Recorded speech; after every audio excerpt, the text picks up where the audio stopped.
back over to meth. Chris, I got a question. No, actually, all of us. We can pass this. We can pass this. What they call it? Glass dick around on this one. I don't know what meth heads smoke. Here's the thing. Seeing Tuco crush the little joke and sniff it like I thought to myself, that is the next level of doing meth. Well, like, when you snort the crystal, like Jesus. But anyway, when was the first time did you see Breaking Bad? When was the first time you seen it? When it first came out. Like I think the first when it first came out, because if I remember correctly, Breaking Bad that dropped right around the time Walking Dead dropped out, correct? No. Or was it before or after? Predated it by 2 years. Okay, so I watched Breaking Bad for the first couple of seasons, and then I fell off because I got hyper focused on Walking Dead. So I was like stocking up episodes of the later seasons of Breaking Bad, and then finally did it. And then the final season, I actually watched it as the episodes were coming out and stuff, because everybody on social media was losing their mind over the final season. No, the final season was so bad. I didn't watch the last episode until like 3 weeks later. I think me and Sue were like, because I was so sick of everybody talking about it. I said, no, I'm locking myself in the basement. I'm not carrying. I'm gonna wait until a whole month pass, then I'm gonna watch the final episode. I think actually no, it's funny. I think when me and Sue were talking about it, it was the season where if our boy ding ding ding ding And first of all, I didn't watch Breaking Bad until after the series was over. No, but I think I showed you that clip though of Giancarlo like getting blown up. No, I saw the image of that floating around. Okay. I think I know what it was. Back up. I think I described it, and you saw the image. So I think when I saw that, it was like, holy shit, this show is getting fucking wild. And then Sue saw it after it was over. Like, yeah, after the series had ended, that's when I just binged the entire thing. I think me and you were watching Better Call Saul consistently, though, too. Yeah, I stayed watching Better Call Saul like as those episodes came out, but no, I was Team Walking Dead and still am, to be honest with you. But that's the first season of like Breaking Bad. If you had seen the whole series, like there are certain things in the first season you pick up on that you knew was going to kind of, mainly on Walt's end, you kind of saw where it was going to come down to. And the thing about this series, it really boils down to greed. Because greed, I feel like it's more than that. I feel like it's more. I know it's more than that, but one of them is greed. That's just one. Really, that's just one aspect. It's mainly hubris. It's more hubris than greed. I think it's also a reaction what you see when men hit their midlife crisis. Your midlife crisis is going to be between 35 and about 50. You know what I mean? About 50. Because nobody makes it to 100, so let's not hit that shit. That's your midlife. You know what I mean? But anyway, fuck all that. You know what I mean by that. But still, you have Walter who not only hits that thing like, well, you're in fuck up mode at this point because you have cancer. And even in the best of times, cancer is always like, that's it. You know what I mean? A lot of people kind of give up on that point. But Walter had a choice. I think that's really what I'm going to get at. There were choices that were made. Well, one of them is everybody had what I like to call turn to page 444. Turn to page 44 if you want to go into the cave. Turn to page 12. But you know what I mean? I feel like there was a lot of that. But I think with Walt, it was like, all right, you can do the usual thing. You go through chemo, yada, yada, yada, whatever, right? But like, you got to think about it. Walt is a school teacher who is, I mean, let's be real. School teachers don't make money at all, barely. It's worse than that. Played by Bryan Cranston. It's worse than that.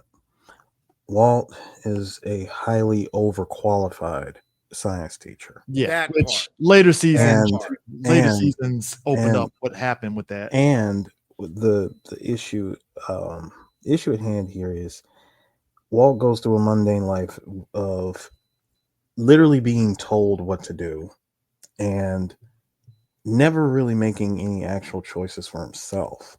Yeah. I mean, he's married. He has a 40-something-year-old pregnant wife named Skylar, and Walt Jr. she. And let's be real. Is she a ball buster like her sister Marie? Not exactly. But Marie is a but lot. but Mm. but the thing with Skylar is she is, just from how she carries herself, is the decision maker, the one that pretty much decides everything, even when it involves Walt, or even for Walt. So he feels very emasculated in his own marriage. I mean, At that And point, he's resentful. He's well, he's stacking it's all of that up. You know what I mean? but Inside. and yeah, yes, he stacks all of that. Not to mention the fact that he lives a very passive life, you know, yeah, it's just suburban and lifestyle. That's all it really is. it's not really suburban lifestyle, brother. I mean, come on. Even if you live in a suburban lifestyle, somebody's gonna make the choice to cut the grass. No, but I'm saying he's living just a regular mundane suburban life, just work, Yeah, but I'm talking about working at a passive.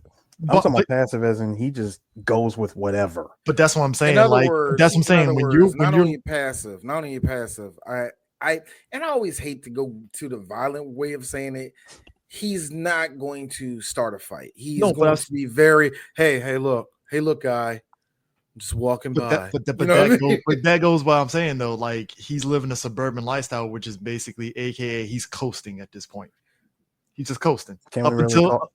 Can we it's really call it coasting. coasting? But it's coasting because you're going through, you have your schedule. You're going to school, you work to school. Oh, I got to work the car wash. I come home, got to deal with the wife, got to deal with the kid.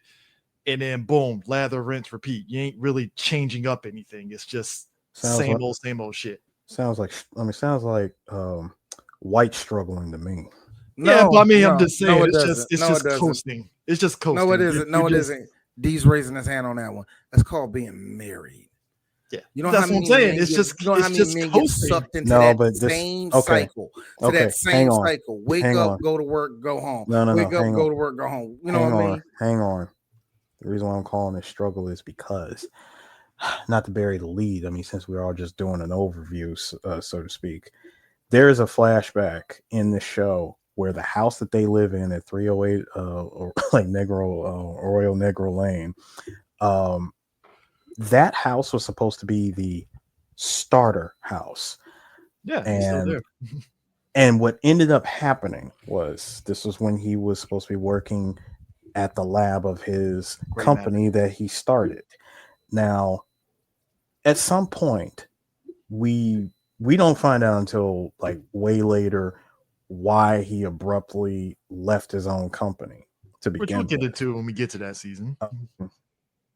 But but when I first saw that in that flashback where he looked at it as, oh, it's a starter home, but we really need something bigger. Like it needs to be, he didn't even want that house to begin with, but he just looked at it as, I guess this is a good starter. You know, it's close to my lab and blah, blah, blah, blah, blah. And like, you know, he was dreaming, like dreamer Walt at this point. One thing that season one highlights is that we see two different Walts. Past Walt is a completely different Walt versus present day Walt. Well, Hair, I mean, think about excitement. it, but that's what I'm saying. Past Walt, it's that. Funny enough, it is kind of like that bright eye. You're off into the world, and you have all this optimism and everything else. And to your point, Sue, it's like, you know, you get to what we see in Breaking Bad. When we see him, it's like all that shit is just sucked out of him. And that's why I said everything with him just feels like he's just coasting because just shit. I would say he's mentally struggling. I guess that would probably be a good thing. Yes, it's definitely a mental. Mentally, he's just struggling because it's just like, is this life? It's a mental struggle because, come on, 2008. This is right at the beginning of the economic crash during this show. So there's that.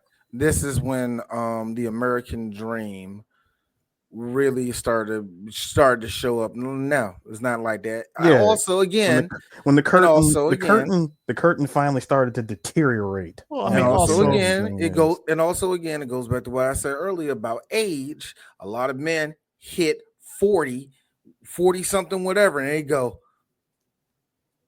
Also, can I be "What real? the fuck did I do?" Can I be real for a second? A lot of that happened. We're negating another key factor in all of this. The show takes place in New Mexico. I don't know anybody that's just jumping through hoops and say, I want to go to New Mexico. No offense to anybody that lives in New Mexico. No. I'm just, When we're like, look, I hate saying white people because I know there's Negroes that are fascinated with the desert. retired people, maybe. But you know what I'm saying? I know there are some Santa black. Fe. I know there are black people that like the desert, but ain't no nigga alive going, you know what? Me and the missus is going Albuquerque. That's never coming out of a black person's mouth. As somebody that's driven cross country, okay, Arizona, I can get it, right? You know, your big places in Arizona, you can kind of see it. You're not that far from Southern California. Fine, cool. You get it to a degree. Phoenix. I personally think Arizona's a bit of a shit. No, it is. I'm just saying. I don't like Arizona. I'm saying if you live in like the big, like Phoenix or something like that, all right, cool. I mean, you know, I can get it. Weather. Yeah, you know, it is what it is. But like, I've driven through New Mexico. I don't get it, man. I feel like you gotta have family. It really has to, man. Because I looked at like when I watch driving through New Mexico and then watching Breaking Bad, I'm like, yeah, that's New Mexico right there. Because like where Walt and them were living at, I driven through and I was like, this is it. Like, but the thing that also like that going through this also for me was weird because we always say ha ha ha 3 black geeks, but no, on some real shit. This was some white people shit that Walt was going through at home with his son. Like, look, I can understand his son has cerebral palsy. He's trying to go through, he got to deal with that. But I got to be also at the same sense. I'm just going to be real. Fuck Walter Jr. Fuck that little nigga. I get it. I get it. He's probably way stronger than his dad. And I mean that on some real ish as a character artist. He's probably a way stronger person than his dad. He ain't dumb. He ain't dumb. None of that mess. But I'm going to keep it real. And I'm going to use the R word only once. When he was like, Dad, quit being a pussy. Shut your retarded ass up, nigga. Like, that would have been me. I would have got him. If you think about it, but if you think about it, though. But like I get why Walter Jr. is the way he is. Yeah. I totally get But it. also, I totally get it. But also, he hangs around Hank, who is like the most alpha male Hey, white yo. dude ever. Hey, Eris, I feel that Hank is you if you went to the art. Hank is Eris if the military was really good to him. Those 4 years of the army that was it. That was it. It's not too late. Eris can join the FBI. I'm sorry, Eris. But because here's the funny part, y'all. When I was rewatching this, I like walked out the room, and when I came back in the room, Hank was there. And the first thing I heard was, he's only half a beaner. I was like, I walked into racism as soon as it's called racism with a smile and joke. This All right, was first of all, Eris, I'm gonna the keep 2000s. Oh, yeah. I don't want it to come back, but I miss it. No, the late 2000s. I have no issue if it came back. Eris, I have no issue. I'm not asking for it to come back, but it's like, I missed you, baby. No, but here's the thing about if I could describe Hank, especially season 1 Hank in particular. Season 1 Hank is an entire season of hee-haw. That's how much of a cowboy he is. But here's the thing, too. Yeah. Hank is. I'm sorry. Stop. I'm about to say. I wonder if you. Here's the thing about it. But the thing about. Nah, go ahead, dude. The thing about Hank. Say it again. Go ahead. No, the thing about Hank is that Hank is the reason. White guys like Hank is the reason why, as black folks, we're not surprised that like white cops are racist as shit. Because it's like, well, of course they are. Like, what the the FBI is racist? You don't say. First of all, First of all, he's not the FBI. Hank is a DEA agent. Well, Yeah, DEA he's is all the racist. way fed. All the He's all the way alphabet- No. There's a all the difference. alphabets. All the alphabets are No, racist. no, right? no, This no, is no. keep it Alphabet. No, real. no. First of all, there's a difference. Okay, he like Hank at some point in the series gets a job offer to move to DC with his wife to actually be in the FBI. And he would have been safe. Spoilers. Not only would he even do, there is an entire book about the size of all three Godfather movies of script put together that can tell you just how safe and how life would be completely different if Hank just took that job. Yeah, because you think about it, like this is a guy like Hank, to his credit, Nah, and to his he made a choice. to his detriment too, as we see as the series continues. He always, I'm not gonna say he was good at his job, but like he was always dedicated. Like I gotta get this specific person or get this, and it actually kneecapped him as I the show feel kept like- going. Even though Walter played a little bit of part in some of that stuff happening to a point. Okay. So, Yeah, but What that we we'll definitely talk about that when we cover that season. Yeah, because what we see at Hank at this point, to me, Hank is just I love the job. he's really good at, like, I would say that I don't want, like, I'm not trying to take nothing off of Hank as a character in this. Oh no, his job. Yeah. But, and this is another thing, and Vince Gilligan gets so much credit for me for this crap. He really plays on the characters having the audience perspective of the situation. Mm-hmm. We get the full story. The characters don't know none of this shit that's going on in between none of them. But anyway, so going back to Hank is good at his job. He's like the fifth best in that room. That's the best way I can describe Hank. He's good at his job, but he ain't the best one there. His partner's better than him. Yeah, He's an asshole, but and that's he's the making thing. all the money. But that's and the this thing and that. too. So yeah, he has in so many words every right to be a swinging dick.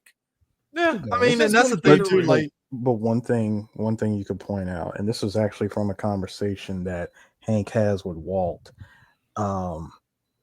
So I want to say this was around episode 6. It was either episode 5 or 6, where they were talking by Walt's pool and they were smoking those Cuban cigars.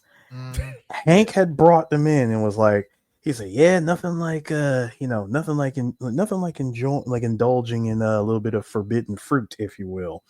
So Walt smokes them and he goes, "Huh, isn't it kind of funny that here we are smoking Cuban cigars? Technically, if we, like, I heard these were illegal, which brought up the whole forbidden fruit thing. But he didn't decide to say, if we were drinking alcohol in 1930, we'd be breaking the law. A year later, we'd be fine." And Hank says, "Yeah, well, some things that may be legal shouldn't be legal. At one point in time, meth was actually legal. You can get it over the counter and everything. Thank God they came to their senses on that." And I think the other thing, Walter. Yeah. He really did have that response, like, yeah, because you got to think around that time, Walt was trying to totally rationalize. Because keep in mind, Walt did not catch a body yet, so he's really trying to rationalize, where that moment is to officially break bad. Which I really hate how forced that line sounded. Like, you just think you're just gonna come out of nowhere and just break bad? Just sounded so forced. Shout out to Aaron Paul. I feel like Pinkman. I feel like Aaron Paul is such an accidental actor. I mean this is not me hating on him or calling him Paul weak, is close. but he feel like he needs to be just on television and nothing else. And if that sounds like an insult, I'm sorry. What, you didn't like him? You didn't like him in Need for Speed? But here's the problem. No, hold on. Shut up, Chris. Did you? Yes. Did Metacritic? Don't say yes. Real quick though. They probably did. I like how they advertised the shit out of Need for Speed, and it was really fucking Batman fucking Yeah, it was Michael Keaton that was Michael in it. Keaton was the face of Need for Speed more than Aaron Paul, and Aaron Paul That that was was supposed to be Aaron weird. Paul's coming out like, oh, his first movie, Need for Speed. Y'all No, learn and very It it was wasn't quick. terrible, but It let's be wasn't real. terrible, but it was definitely more Michael's Let's be movie real. than Let's be Aaron's. real. That movie was boring as fuck. Yeah. Had some good, like the races, visually great races, but like the in between that shit was just like, what is this? Look. That movie came out 6 years too late. Yeah. That. Yeah. Had That's this mo- really what that had was. that- And that wasn't Aaron had that Paul's movie fault. came- It was had just the movie itself and how it was just how Had they the did movie script came just didn't- out after Need for Speed Most Wanted, 2006 Most Wanted. And Had bear it in came mind- out back then. And bear in mind, it's not like Need for Speed had like the greatest stories in their game. So No, they didn't start getting story heavy, honestly, until Most Wanted. I know I'm just Even saying, but it's when not that- like the stories were like groundbreaking. Oh, I feel like they were always a tad bit, you know. at E3 least people that- hyped up those people that goddamn like- stories like it was That's the what it second was. coming. That's what it was. Hey, Yeah, they made it all hey, sound look. like, oh man, this movie is Hollywood level, guys. Well, first of all, when Fast and the Furious 1 through 3 is your literal blueprint, I mean, can you blame them? No, but not to go in the direction they go where they're I mean, taking. come on. blame First, Mountain I'm Dew. no, come, I I mean, come, blame no, Mountain Dew more for come, that. I mean, come on. I mean, come on, Chris. Come on. The line, like the line from Razor. First, I'm gonna take your ride, then I'm gonna take your girl. You're going down. Yeah, that's EA's version of making a parody of Fast and the Furious. It ain't exactly elevating the Fast and And Furious I material. love all of that Gorgonzola. all those okay? fucking actors that got into those games thinking that they were the hot shit, and it's like, bro, we ain't gonna see you I don't ever think again in that- and I- gaming. Look, sir, I don't think that they were. I think that they got into it thinking, hey, it's just a job. You Gonna got a move bunch of and fucking keep it moving. 20-year-old Chris. fucking Abercrombie models to be in them fucking damn games, and that was it. And it was fine. Chris, you have to understand. It was the 2000s. Everything was Mid different. 2000s. Everything was Just give me Need for Speed Underground with no All person. And I those- just race. look, That's it. Just give me Chris, that. Chris, No, Chris, we Chris, got- listen to You me. gotta dress them up in all hyper colors. Get the fuck Chris, outta here, man. Chris, look, we have to make sure all those kids hop on net zero and dial up to make sure they Speaking of which, hold on, back up for a second. Circling back to Breaking Bad. Breaking Bad. I totally forgot that this season, because I know the later seasons were like 13, 14 episodes. I forgot this first season was 7 episodes, and I forgot that was sort of like at the time, and it still holds to this day. A lot of networks, that's their way. Well, why I say networks, but a lot of stations were doing the 7 episodes as a testing ground to see if they want to continue with the show. Because I think Walking And Dead was the same also- too, wasn't it? Yeah. and also, But and that's more also- that's more so an AMC thing. I was gonna say that was an AMC I thing. thought no, Also- Netflix does it sometimes too. Yeah, but this Well, was before. I was Netflix. about to say that, Oh, okay. and I was, but then again, Chris, Harris, around that time, a lot of series on Showtime and HBO, that was their tester too when it came to pilots, Mhm. about Yeah. 7 episodes. And Well, then hold up. that's when Then which and one? that's when it- Which show though? Because I know The Wire A had couple like of shows 13 got- easy. So no, I'm just saying, Chris, just in general, usually when it came to the more premiere, oh television yeah. shows, their first season is going to be their shortest. Because the way this season ended, for some reason, I thought it ended on some like cliffhanger, and the fact that it just ends with Because- people See- murking this dude and then dragging him to the truck, and then I'm like, that was it. What? For me, I got confused because I kind of smashed season 1 and 2 in at the same time. For me, I think I a lot didn't- of people do. To be for honest, me, I didn't start seeing the series actually until about midway in the 3rd season. That's when I started watching it. And- You started watching it right when they were when they were getting threatened to cancel. Meth Damon. I think, yeah, it was after he died. I think it was after he died. That's when I started watching it. You know, when it came out regular. But anyway, point is, yeah, I remember all those episodes came in like there was only like about 6-7 episodes they had of shit. Anyway, So Walter's claim to fame. This is the thing that kind of starts to what you said. You're right, Sue. It is hubris. So Walter, you know, when you think about drugs, right? Like when you think let's just use crack as an example, like coke, right? the whole thing you've seen in American Gangster and all that Very stuff is like the true. purity of the drug is what gets people off, right? Like that's the big deal. Yes, Mhm. yes, The yes. purity of it. Like so Walt Eris, no, I got you. Eris, do me a favor. Perform Antonio Montana walking past that table.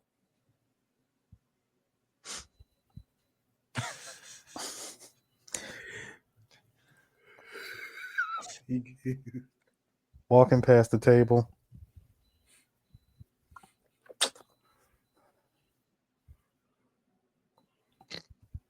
You know that. No. Walking past it. I fucked this up. Walking past the table in Bolivia do Antonio Montana walking past the table during that tour of Sosa's. Yeah. Yeah, that was it. Like What did he say? walk past. No, Eris. No, I got What you. I did he got you. I say? got you. I got you. I got you. I got you. Like,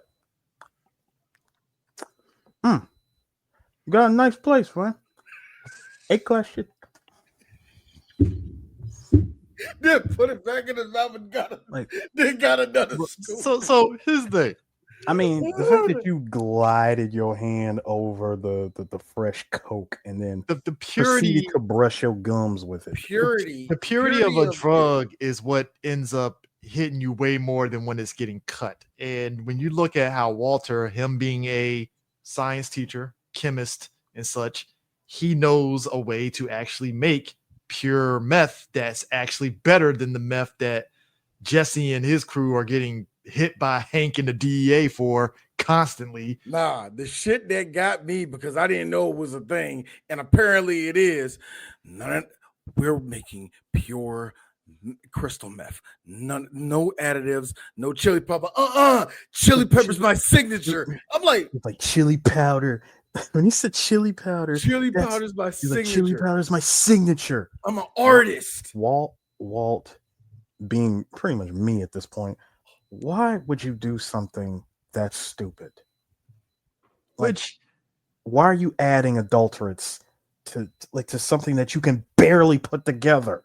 But that's my thing too. I have to wonder because Walt sees Jesse when Hank takes him on one of his DEA raids, and he sees A ride Jesse. along, sir. Yeah, right along. My bad.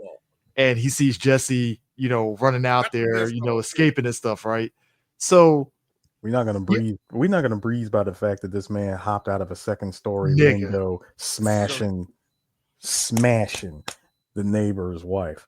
Very top-heavy young lady.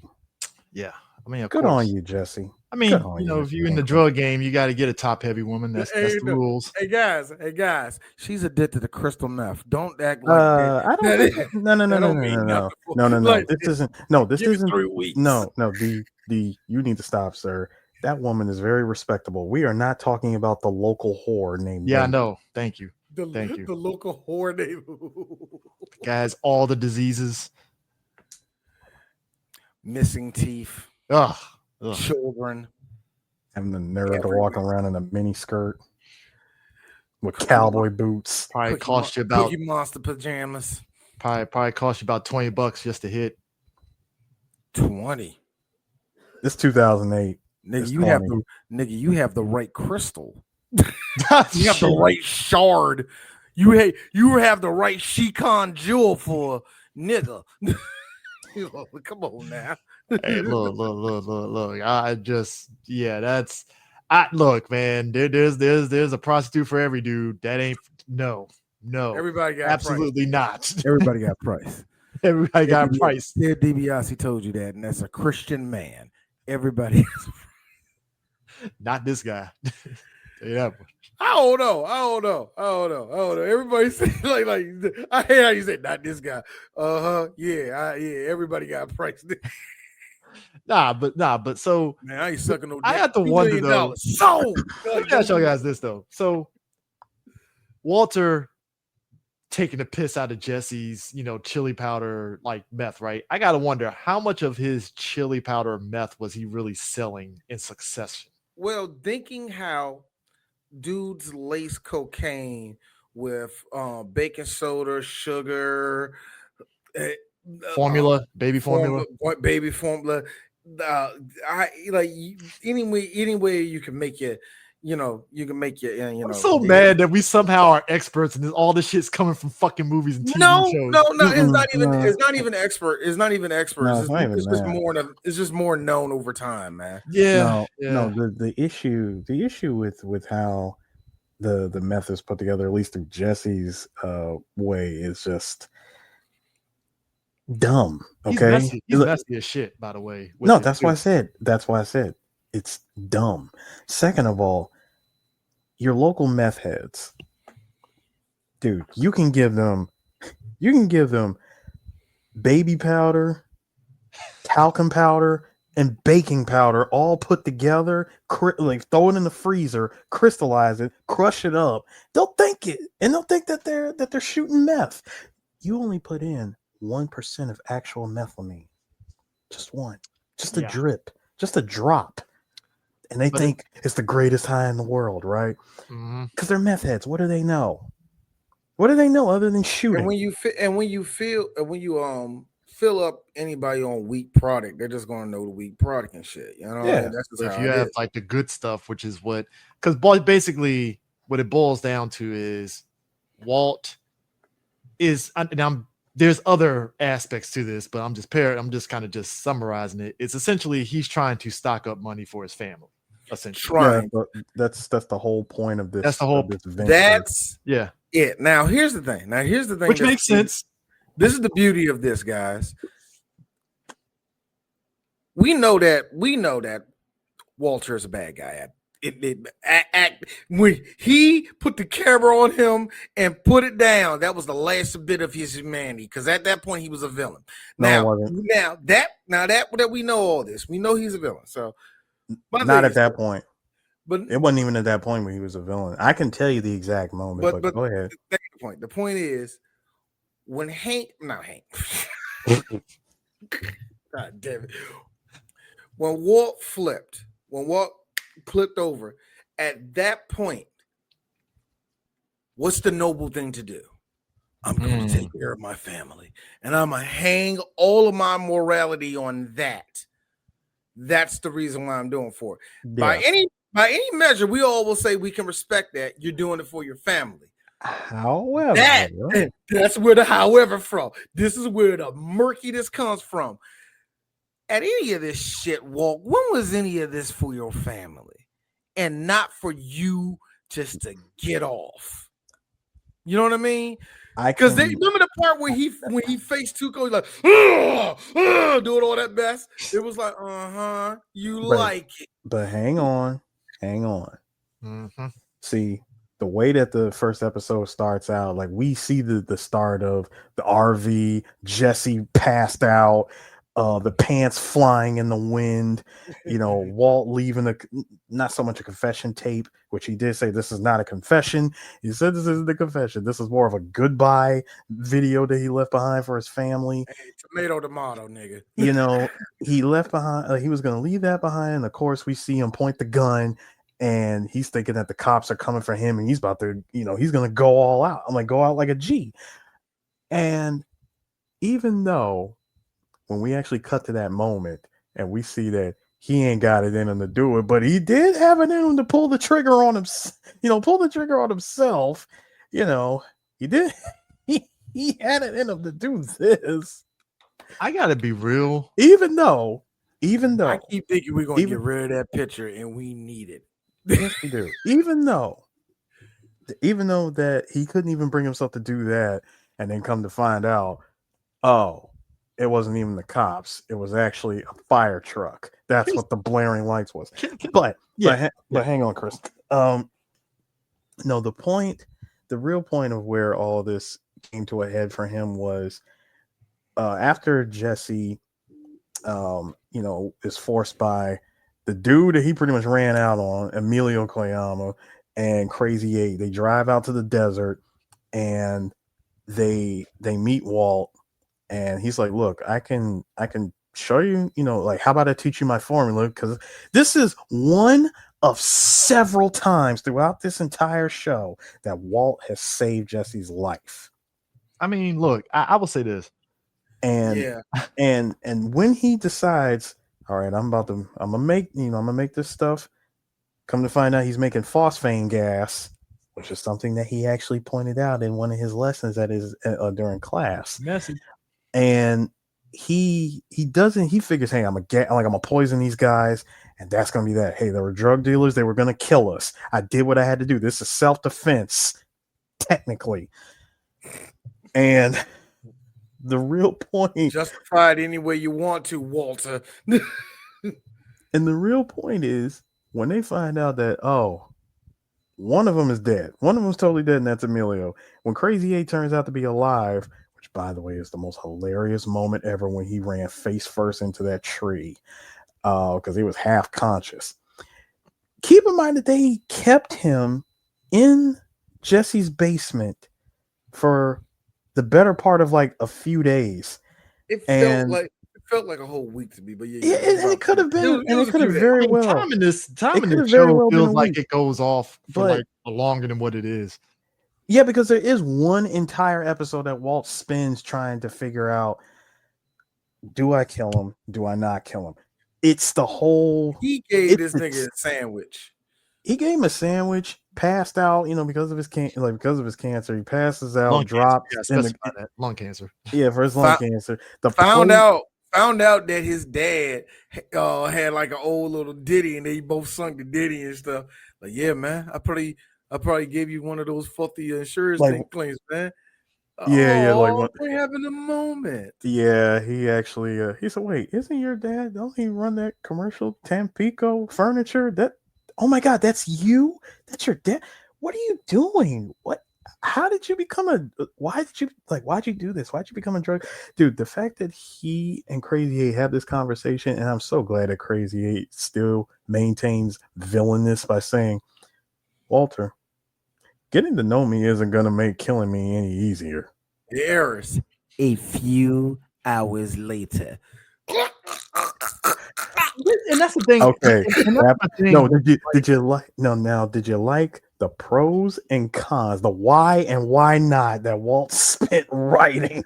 No, but here's my thing though too. I'm mad that was the most relatable thing, because if I was going to kill somebody, I would do the same thing. But that's what What's I think. the pros and cons of this? But I think that's what works when we go on this trajectory of Walt becoming evil, is because like this whole time, again, he starts off like, hey, I'm trying to just create a nest egg for my family when I die, whatever.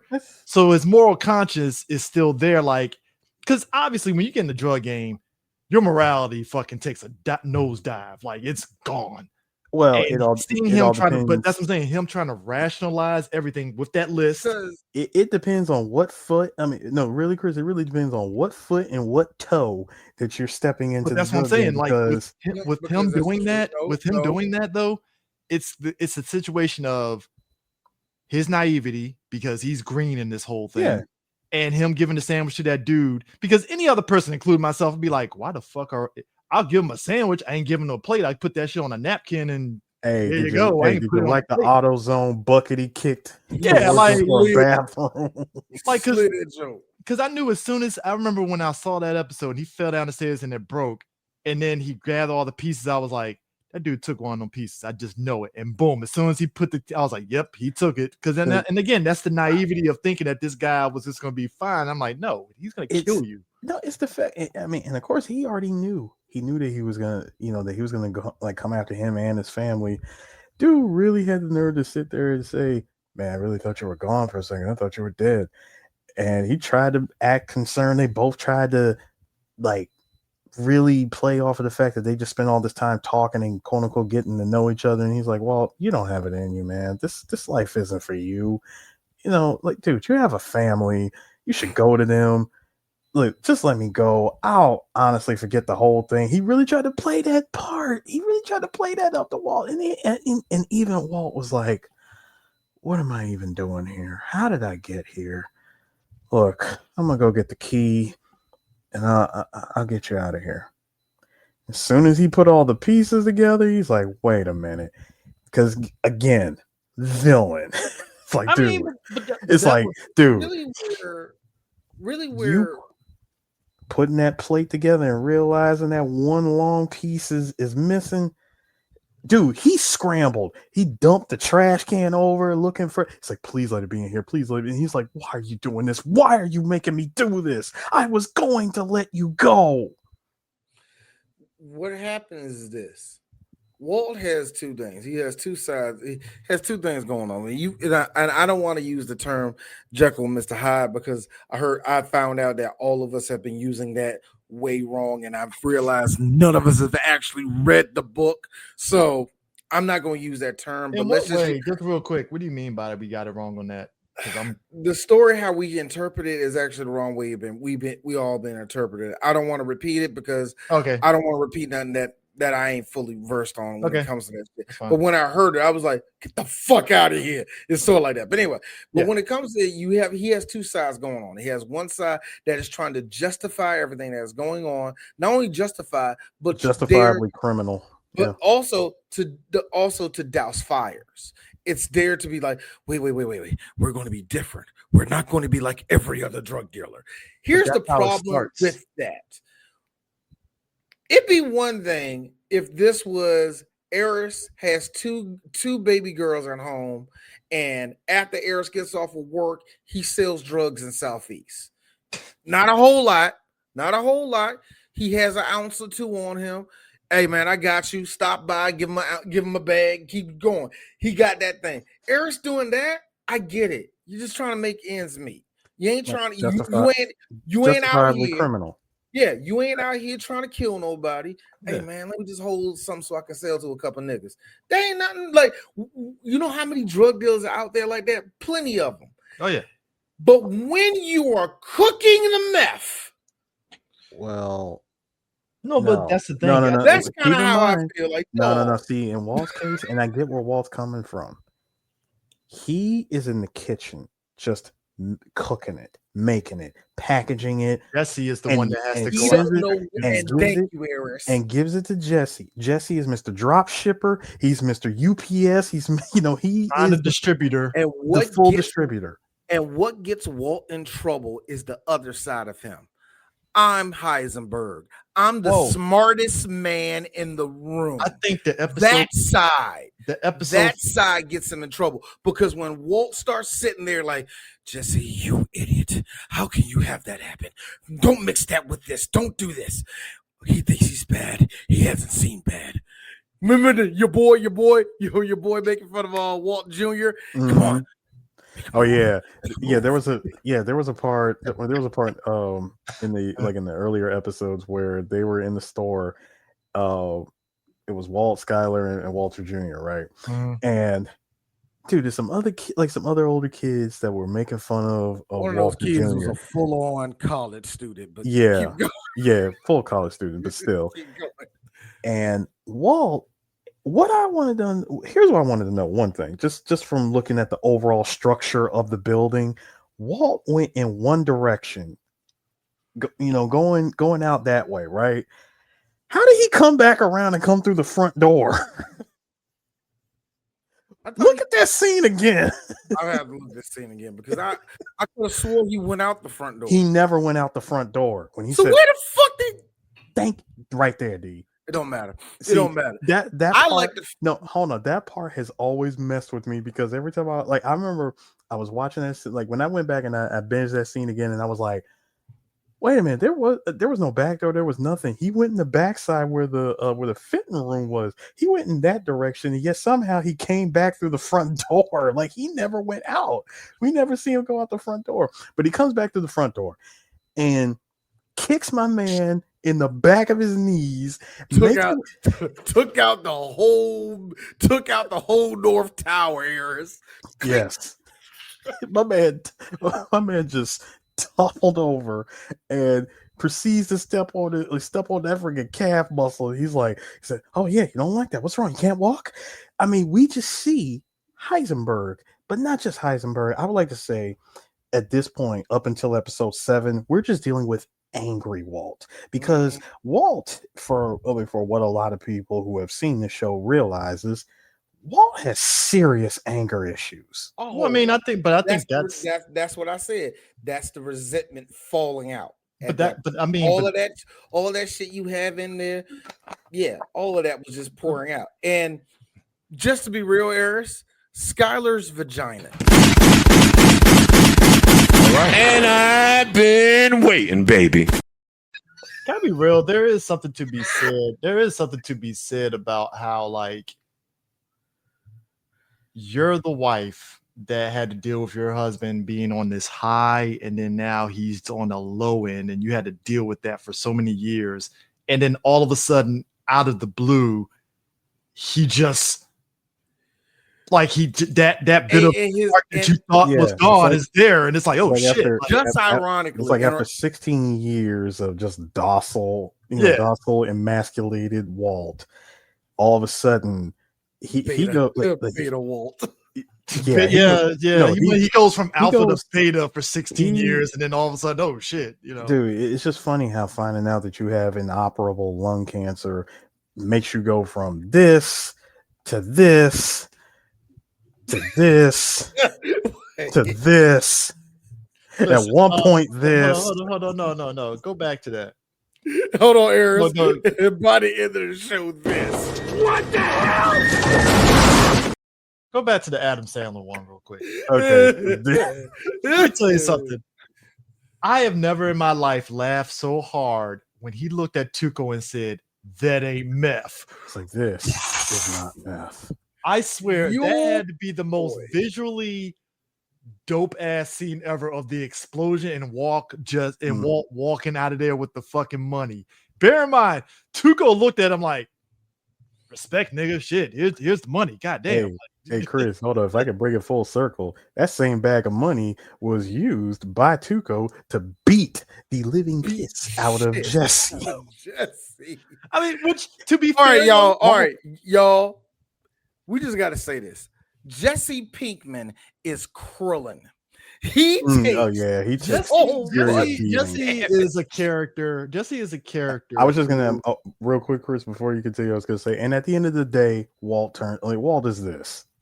Yeah, because look, go home and just drink. Jesse, what's weird about Jesse is Jesse, you're right, D. He's Krillin, but he's also like he's the reluctant sidekick, and over the course of the series, it's like he goes through it. Like it's like the writers put him through every scenario, and by the time before you even get to El Camino, that last season, it's like Jesse literally was basically like this.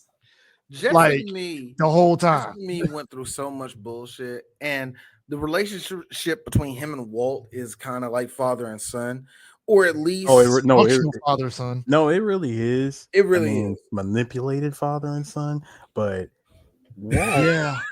But Walt. No, I was just gonna say Walt gaslighting the shit out of Jesse. Walt sees Jesse as the son that he never had. Also, despite the fact that he has Walter Jr. I was like, God damn. No. I'm talking about this version. But minus the cerebral palsy. Yeah, both of y'all fucked up. Both of y'all. No, but he really does. He really does. Despite no.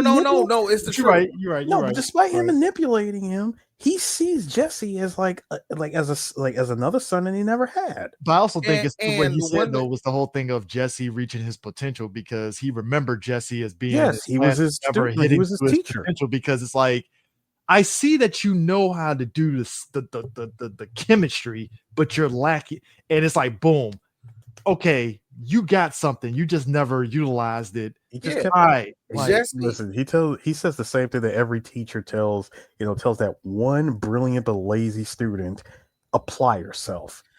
You could be so much more than what you were. Just apply yourself. First off, Sue, you don't know my life. All right, I've gotten that twice in high school. All right. Hey, listen. Twice. Oh, welcome to the club, sir. Yeah, Hagler doesn't count.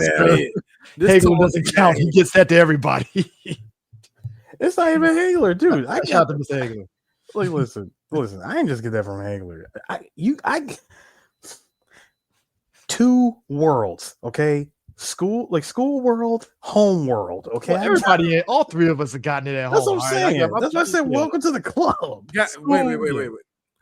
Got what at home? Oh, apply yourself. The apply yourself. Yeah. Me in school, look, here's my thing. what I had to realize with me, I just look. My dad was that boy ain't got autism. He just don't like it when it's loud outside. Like, that's how my dad treated me. So What people don't understand black people. that boy ain't And he got don't got autism. He just like to ADHD. rub the carpet. It's like that motherfucker don't got ADHD. He need to sit his ass down and fucking learn. Look, I got to be real with you. I am that way with my sons. All my sons are some bit are on the what I call the light side. They're on the light side of the spectrum. All three of them, and they be like, "Well, D, don't do this." Like, no, sit your asses down. Shut the fuck up. See, they sat down, they shut the fuck up. That's called being a dad. They ain't ADHD. They need a father. Anyway, but that being said, drink some water. God damn. But no, for real. When it comes to Jesse, like you got all three of us said, when there's a student that really, really likes something and his whole lifestyle makes it adverse to like, yeah, that's stupid. And a teacher sees it. Sometimes teachers hold it. The right teacher can hone in on it. What I took with Jesse it was a bit of redemption for both of them. Jesse ain't got no relationship with his father. Oh hell no, his Zero. parents. He is like we see in this season, like his younger brother sees what he does, and Jesse's like, no, don't be like me. Like even to the point that he takes that marijuana thing, he's about to give it to his like, oh no, crushes it, and it's like, no, go in the house. Like, nah. Hang on, Chris. No, what he really said was, no, you ain't getting this back. It's skunk weed anyway. Yeah, like, do better. Yeah, do better. I mean, but still, like, it's that's the thing. What? Jesse to the Walt. Not only is Jesse the student that got away, because I'm pretty sure every teacher has at least 2 students every year that graduate or they leave, whatever happened to them, they go, I hope he did it. I hope he got his life changed around. I hope she stopped fucking around. I hope he stopped doing this. For a couple of y'all girls, I hope she stopped being fast. Like whatever it may be. You heard that. Hey, CJ, since you brought up his brother, I'm going to go ahead and bring up this scenario. Mm-hmm. So you notice there were, like when Jesse was super paranoid that he thought the cops was after him, he goes and literally sets up a tent and hides out at his parents' house, literally camping in the backyard. His parents find him. They're like, son, what are you doing? What are you doing back here? Why are you here? And yeah, pretty much. Like he's like, what are you doing here? They talk and all this stuff. And of course, Jesse's mom sees right through him, like, nah, you really can't stay here. And I believe, why is it we found, marijuana here? Like, you're smoking in our house. So we come to find out that number one, that wasn't even Jesse's to begin with. It was actually his little brother's. And the reason why that his little brother had weed in the first place is because of the constant, and I mean constant pressure that he deals with from his parents, especially when Jesse really tried to tell him, oh, can you believe that they want me to leave the door open? So I don't be a bad influence on their favorite son? Are you serious? I'm the favorite? Yeah, right. You're all they ever talk about.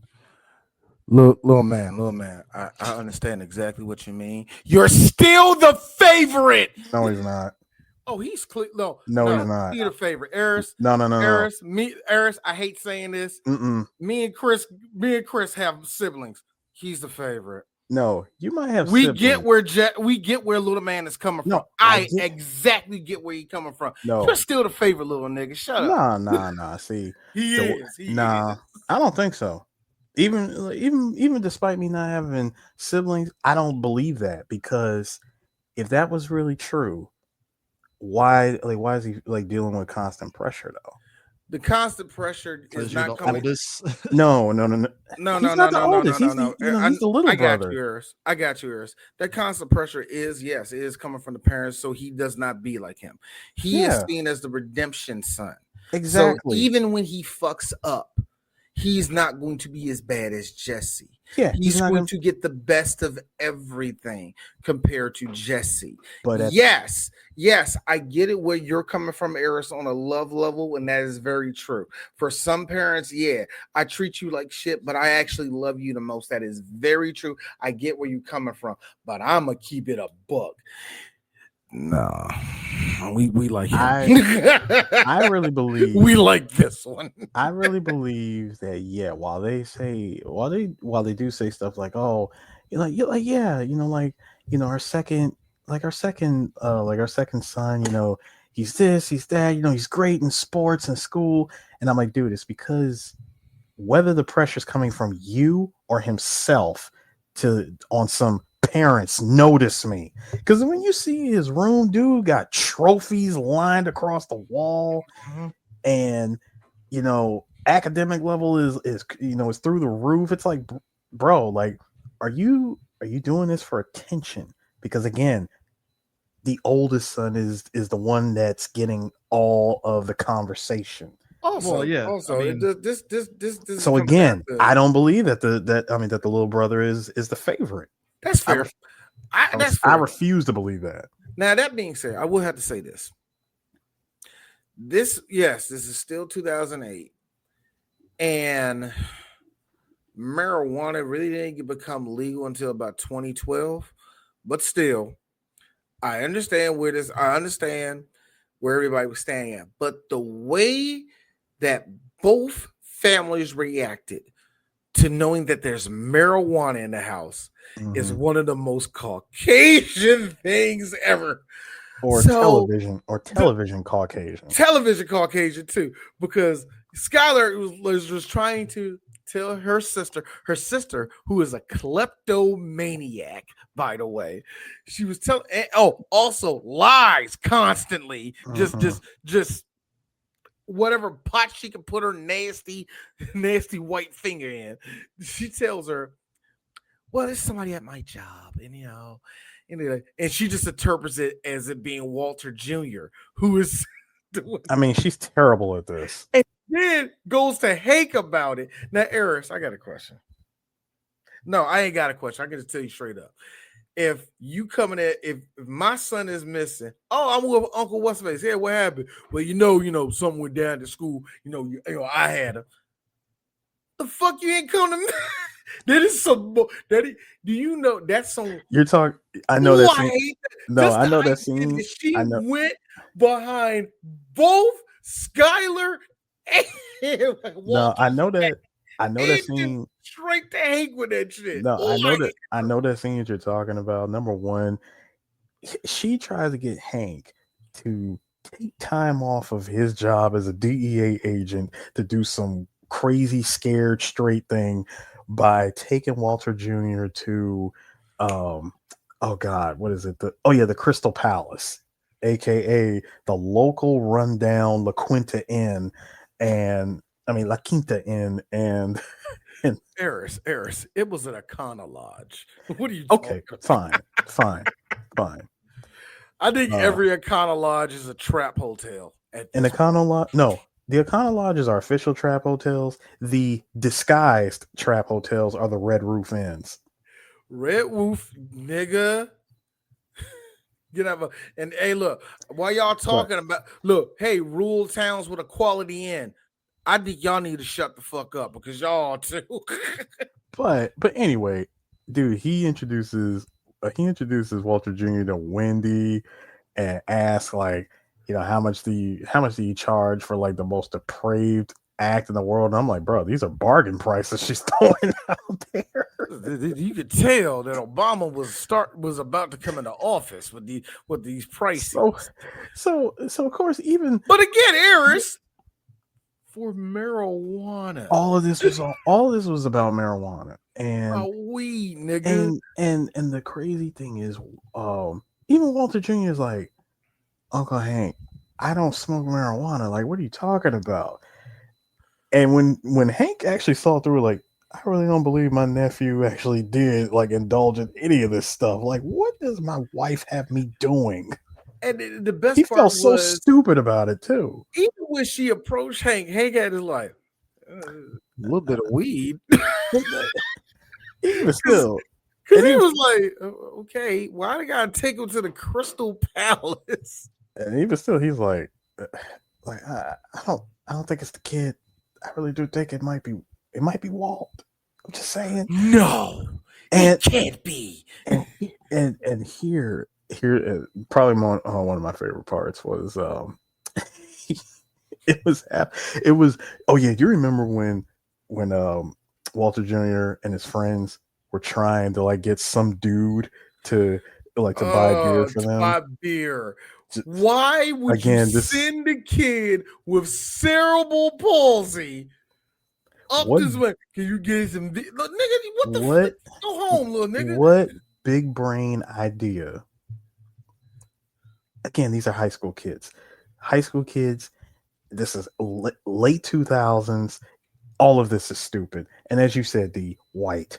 This season 1 especially. I know Jim. Look. I understand that Walter Jr. had crutches, and y'all thought he was like Jimmy, but he ain't Jimmy.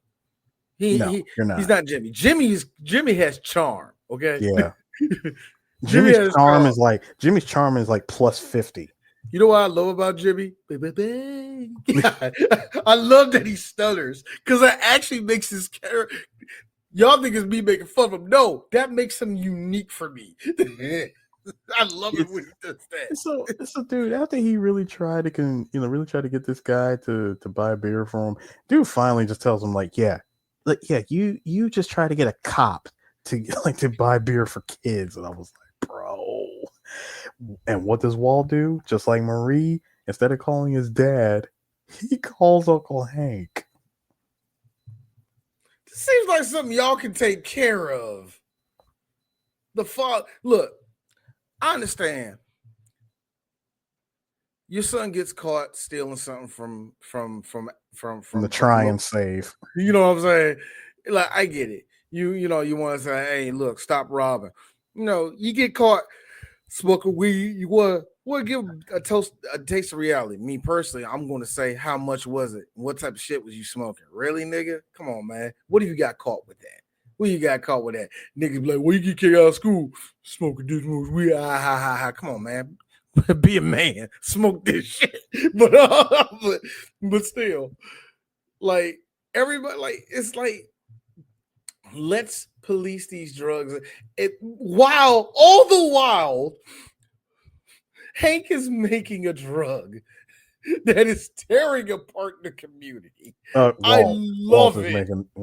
Walt's making the drug, but I'm sorry. Walt is basically, I sell meth to the community. But Black Dynamite, I'll sell drugs to the community. technically, it's a Batuco. Batuco. I make drugs for the community.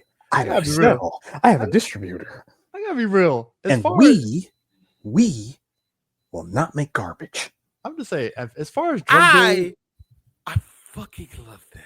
I love that line. Because this is the one thing, I'm sorry, Chris, but this is the one thing we did skip when it comes to the drug making process. When it comes to him making pure shit, his shit was top notch. It was Cadillac. Because nobody else glass. Because nobody is coming close to that. Because even like, and that's really speaks to Walt's hubris in the later seasons, because it's like this thing that he made that was pure, that he held dear, it started to become a thing where other people were also in a way trying to mimic what he was doing. So it's like, you kind of understand it.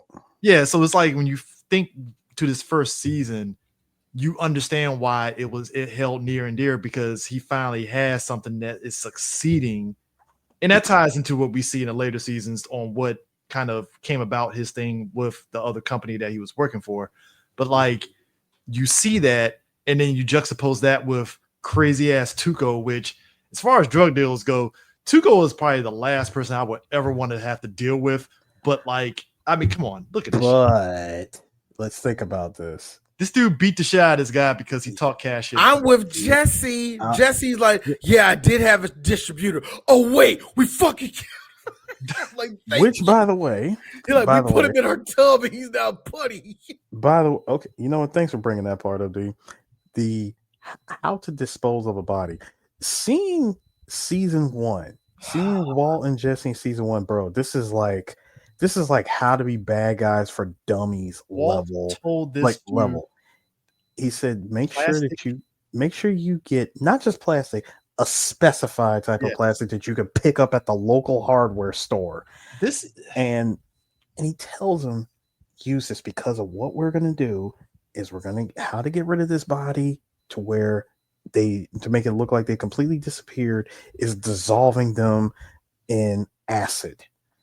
So yeah. so by doing this, he said, you have to get this particular type of plastic tub. Just get that. Jesse, he literally had one job. He's there at the hardware store. He's putting himself inside the tub like, Mr. White, is this the thing? I mean, is this gonna work? I mean, I don't think this is gonna work. I mean, I can't even get myself in here. Like, what am I doing? This is stupid. And all the while, Dissolve, Jesse. all the while he decides, you know what? I have Yahoo it is. I got the perfect plan. And when he tells him, while you were sitting here, dicking around trying to figure out what to do with Crazy 8, I've actually been doing work. You know what I'm saying? I got a perfectly good bathtub upstairs. That's how I got rid of the body. And then what got me, but now hold on, Eris. This was going back and forth because the whole thing, get rid of the body, was a thing. Because remember, Walter's taking too long to get rid of what's her name. So he's like, we flipped the coin, bitch. Yeah. You're supposed to have him gone by now. So Jesse, yes, Eris, Jesse. Fuck him, man. What, you think he's smart? I'm smart, bitch. He said, I'm sorry. Now also, I said bitch more than once. Bitch didn't really become his catchphrase until about season 2. That's when all the B words started ramping up for Jesse. However, during season 1, I did like the other line, which was, yeah, Mr. White. Yes, science. Science, bitch. But well, how Hitler, bitch. That was my other favorite. Anyway, dude, Walt already knowing what's about to happen. He said, I'm sorry, you did what? Okay. Walked right over to where the bathroom was and noticing the drippage coming from the ceiling. And we see a full rump roast, an oversized rump roast just hit the floor. They put a turkey. They put a turkey in red paint, cut off the wings, and threw it down. And chucked it down. And it was a chunk of human that hit the ground. 99% of players are doing this. Sorry. Accidentally clicked on it. My bad. So, anyways. Habibi firebombing got a missile to. If some robbers come through, then I guarantee. So, I had to clean Walt, and again, there are moments when I feel like Walt, where he looks at Jesse and goes, I'm sorry. What was that? What was that I said? Oh, yeah, that big, stupid piece of plastic that I told you to buy. Yeah, you see, sulfuric acid will eat through just about everything, granite, ceramic, marble, but not that plastic. Well done, Jesse. Well done. Well done, Jesse. I love the cancer ball spot right there. This was I gotta be real. As a father, my dad's going through cancer. It was kind of rough for me to see. I had to call my pops. You know what I mean? This is because you see Walt in the shower, he's washing his hair is falling out. And then the scene that scared me the first time I ever seen it was Walter peeing. Now, if you're on any of those chemo drugs, that's exactly how your pee looks like. Yeah. And yeah. I remember that being said. Some asshole that was on chemo drugs when I went to the bathroom and flushed the toilet, and I walked in. Ah! Oh. bro. Like, I had one of them moments. I mean, chemo's no joke. That shit will fucking take it out of you, and that's and chemo is literally frying you're frying your insides with radiation. Yep. And cancer cells. And it's so funny to see my dad. I see my dad play basketball. Not even like play basketball. My dad ain't going to do a full court and none of that shit. My dad was just shooting around and all that, having a good day. And then the very next day, my dad can't get out the bed.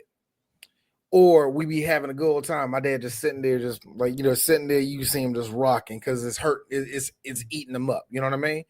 It's hard to see anybody go through any type of chemo like that. And that's why it was really cool.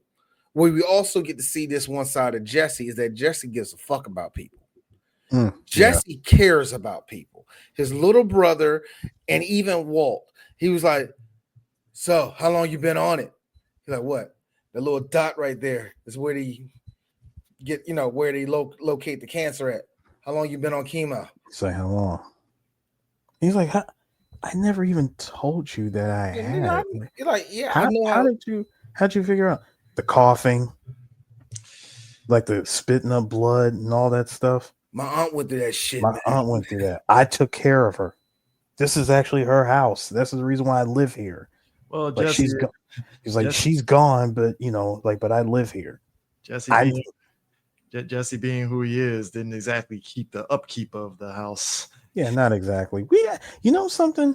When it comes to inanimate objects and locations, Jesse's aunt's house went through its own level of character development, and I love that. Thank you, Vince Gilligan. I mean, even to the point where, like, because it went from being remember in this season, he was like, so you just in an RV? Nah, I can't sleep in that house, man. It's too much. And I with Jesse. 2 people died in that motherfucker, man. Technically 3. There's too many spirits bouncing around that motherfucker. Nah, but it's just, but it is kind of like, to your point, it's like that happens. The house gets renovated because of said situation and stuff, to the point that when they try to sell the house, it's like, what's that smell? Oh my God. Even to the point of the stain from said fucking damn tub and blood is still kind of lingering around in that house, to where it can't even, it's like, it's hard as fuck to sell the house. It's like, because of that one mistake from Jesse putting acid in the tub and shit. And it's like, oh God. There is not enough bottles of awesome that can mask that. There's not enough to do it. There's not enough Fabuloso you can let soak in the tub and in the carpet. You can light up some pumpkin spice candles and it still wouldn't work. Stanley Steamer would go, shit, I don't know, man. I would have looked at that house and said, you know what? Time to burn this shit down. We're done. Might burn it down and rebuild. I don't know. I feel like you burn Jesse's house down, it would actually. Is that crystal meth? Like, holy shit, we made crystal meth at the burn house down. Crazy. Yeah, that's right, because he did move. Remember, they moved all the stuff out of the RV and set it up in Jesse's basement, because he's like, I had to move it somewhere. In the basement. I don't blame Jesse, though. I really don't. He put it in the basement. Keep in mind, he put it in the basement. Didn't even think to cover it.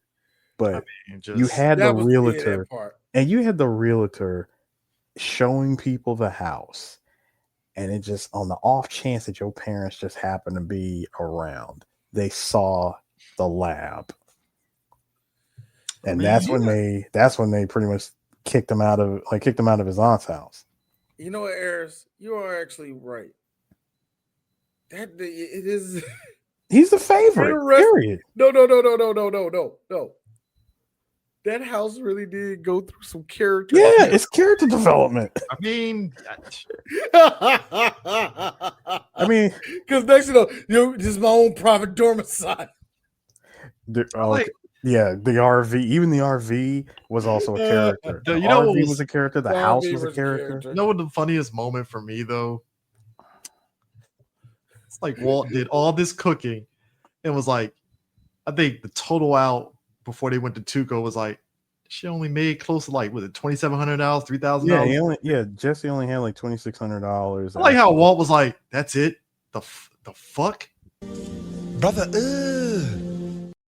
thank you. Yeah, I mean, dude, think about it. I would be disappointed too. You thinking you doing all this like 2,600? You Fuck. went through all of that stuff, with the with the materials that you had on hand at the time, only to turn around with net $2,600 profit. Because the truth of the matter is that they actually made a little bit more, but because of everything that took place and everything else that went down, and the fact that Jesse was only able to move it in the amount of time that he only had $2,600. Yeah, like you said, I'd be disappointed as I well. like how Walt was like, "Fuck it, we gotta ramp this shit up. Time to steal." So in comes their big brain plan. They go to a facility, and we get a little Only bit. thing that was missing was all of that being in 2x speed. Prior to that though, we did get some interesting. I love Walt's history lore dumps, like his info dumps about stuff, and one in particular, when they were trying to figure out how do we break into this place, he's like, "How we break in, like Mr. White? How are we going to get in there?" Jesse, you ever heard of this thing called the Gustav gun in World War? I think it was in World War II. It's the most unbreakable weapon on the face of the planet by the Germans. It could shoot up to I forgot how many miles, but it'd be perfect. It's like 23 miles or something. Yeah, like 23 miles. It could shoot far away and be perfect. You could drop bombs on it for 6 months straight, and that thing will still keep firing. Like, that's crazy. There's nothing you can do to it. However, pulls out the Etch-a-Sketch. You see what's in here? Thermite. Take a little bit of this and drop one commando down right there in front of it. Add a little bit of this and fire, and that thing will completely disintegrate and be utterly useless forever. Science is awesome. Dun, dun, dun. It is. We hear the words art and science throughout this entire series, and it's great because there's definitely like a fine line between the two. Because some things you look at it and go, God, I can't tell if that's science or art. And I like what you're absolutely right. I love how even down to the materials. Yeah, you got a couple of fucking beakers here. No, those are not beakers.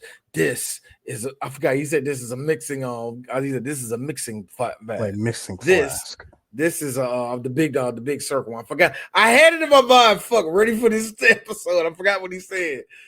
It just to look on Jesse's face, like, yeah, that's a beaker. No, Jesse, this is not a beaker. I think it's also too is you interesting. Want to say what it is like properly. That's like my son going, Dad, how do I do the Hadouken with Sagat? Son, you're gonna be saying all the words correctly, but I want to do a Kamehameha just like Ryu. All you you rage bait. He was playing X-Men versus Street Fighter. Rage bait me, child.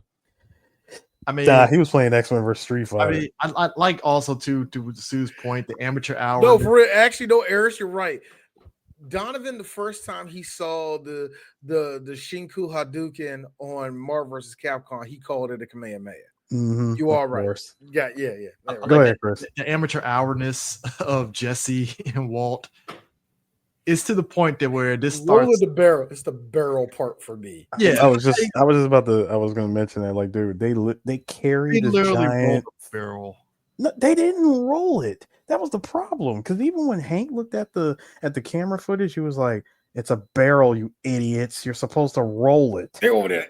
They're over here struggling to carry it out. But I think what's even more interesting is that you think about the fact that the gas mask from the school gets left out in the desert and those kids come across it. I feel like, that's the other thing I hated about these first 3 seasons, where it's like, oh, for the love of God, Walt.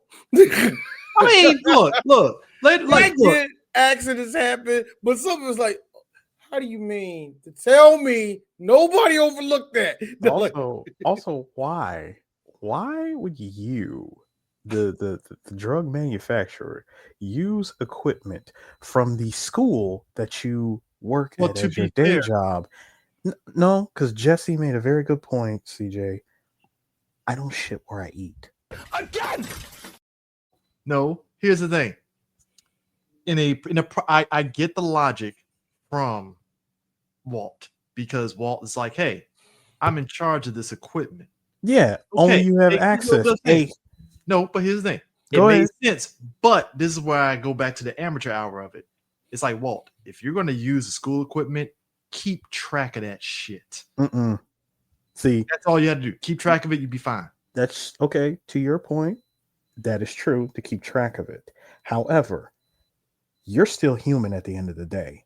Oh, I know. You have to always look out for that margin of human error, which Walt, in all of his genius, oh God, does he let that human error fly? No, that's what I'm saying. The gas mask of it right there was the thing that set off the proceedings. And that's why I said again, why would you use equipment at the place that you where are you going to get said equipment from? You ain't gonna order on Amazon? Dude, you can get 2008 first off. Second of all, 2008. Second of all, you know somebody who's already on that side of the tracks. Okay, but you gotta remember, they're trying to do this between both of those two. That's the other thing. Yes, but I still, will say this. But no. But my point is that you are using equipment which is now becoming evidence, and the only thing connecting it is you, because only you have access to said equipment. That to me it was a rookie mistake. And that's a pure rookie mistake. First of all, do you know how easy it is for you to just lose something like that? Something as important that has the address printed on the equipment. I mean, but that's the thing too. It's a particular school too. A very particular school. But that's what I'm saying. It's school. And that's the thing. It's like, I get it, just because you need something ease of access and stuff. And even then, it's like, again, you gotta keep track of that stuff. Even with human error, you have to still keep it and stuff. But my logic would have been, all right, if I'm using this, I'll also need to maybe get equipment so that way I can put said thing back. That would be my logic. Whether you try to use school funds to order additional science equipment. Here's something you want to know something interesting. Let's just say, hey, that one piece of equipment that just happened to randomly escape or get tossed in the wind gets recovered, and then when the DEA starts looking into it and going, it's actually addressed to the to my brother-in-law's school.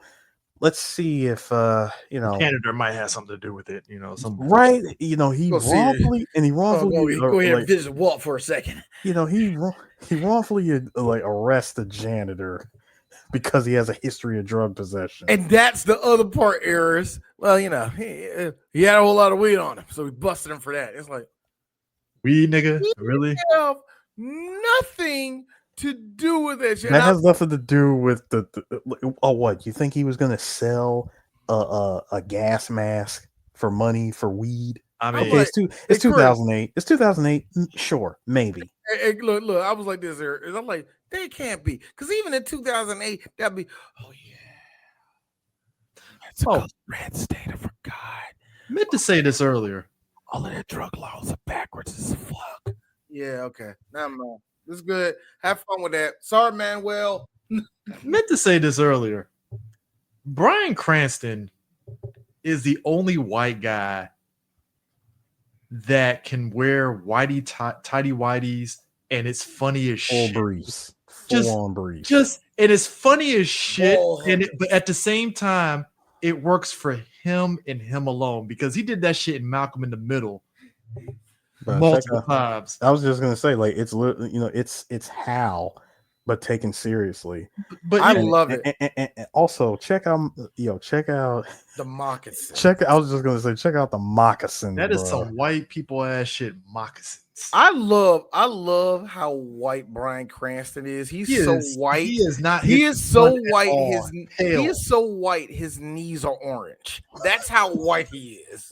White people hey, look, man. Hey, global warming's a motherfucker. R.I.P. Oh man, you white, you that white and Irish in the middle of New Mexico. Thank you, bro. Like, you are fucking burning.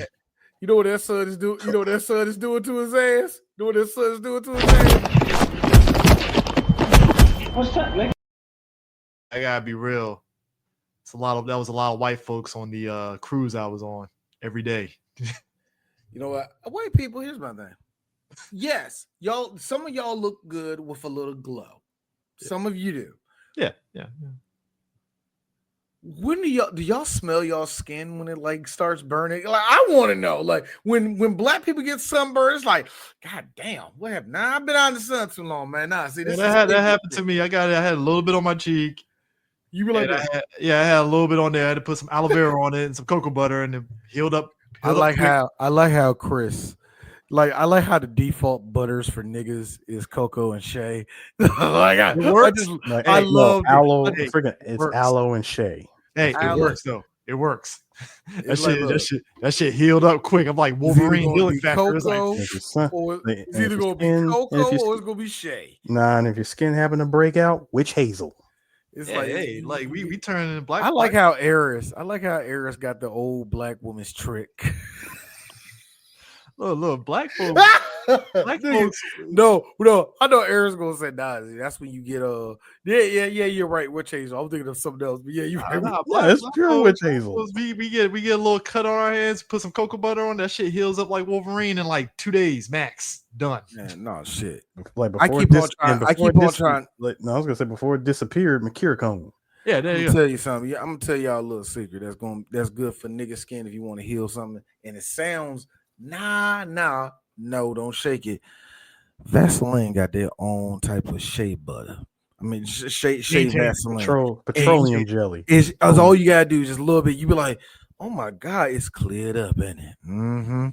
That's Game that, changer. that's God. The favorite. I would say the favorite black woman's secret for like home remedy is, oh man, I got a series of mosquito bites on my arm.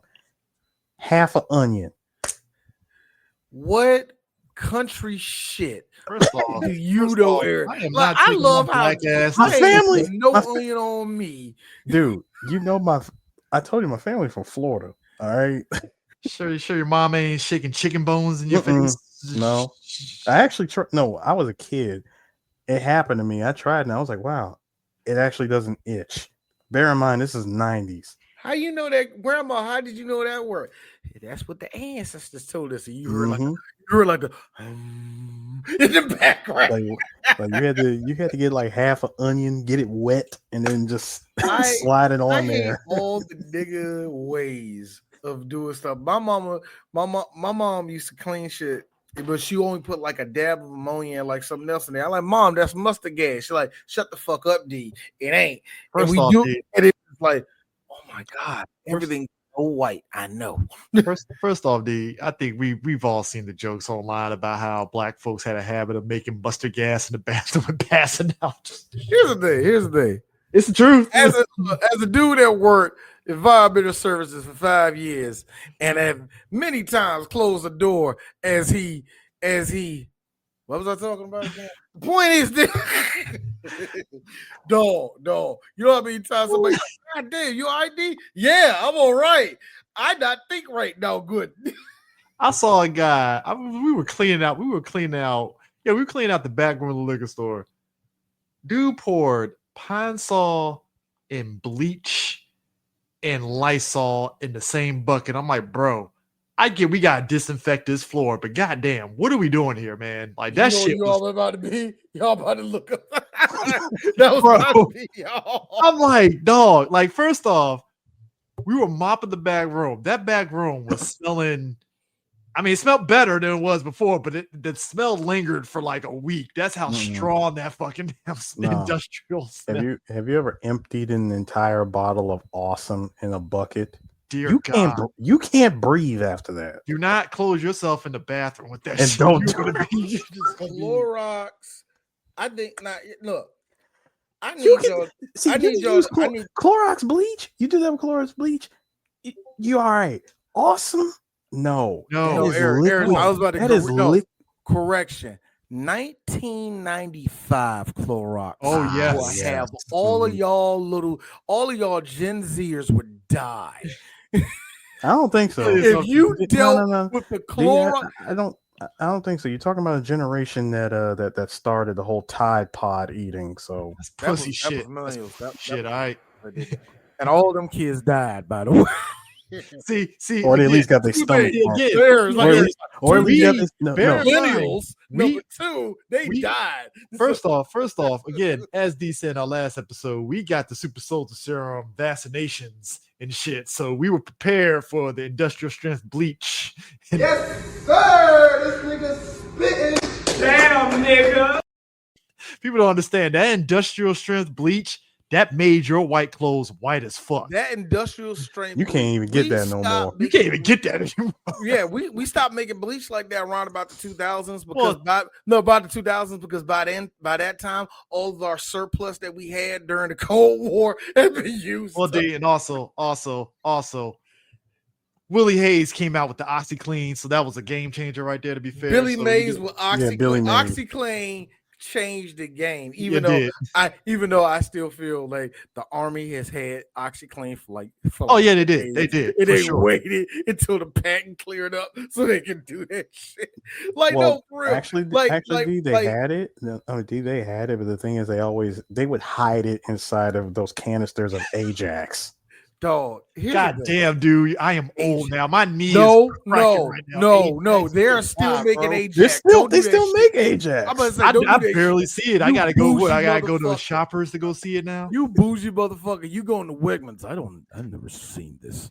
Ajax. I had never seen this before. That's what you sound like. Sir. I am in Montgomery County. Yeah, he's in Montgomery County. He goes to Montgomery Weiss. County. I gotta go over to PG County to see Ajax. All right. Nah, I call bullshit. CJ look, has a no, I Weiss call where he no, is. no, Chris. I call bullshit. There are too many people around you with the last name Gutierrez for you not to have. Okay, any maybe I need hood to shit check the around you. international store down the street for me. They might got it. They might Yeah, have. go to the super. There's a Or super just hop- Americano. There's a super Americano down the street, nigga, Or and I just hop- guarantee you walking there, you will find that Ajax right there. Or just hop, skip, and jump into Hagerstown. There you go. Well, first Why off, Hagerstown, no. Skip and Hell no. jump. Ain't that like 40 miles from where Chris is? That shit is about a smooth hour. This if nigga will that. like hop, skip. Like that's going.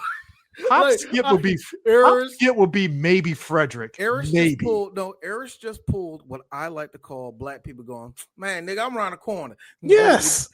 That's a full 10 miles away. I'm around the corner. I'm around the corner. I hate y'all niggas. Hop, I hate skip, nigga language Hagerstown, so nigga. much. Hagerstown, bro. I'm just my saying. dude. I'm just saying. If you said Mecca. Frederick, if you said Frederick, I might have gave you No, No, I you use, said I Arnold.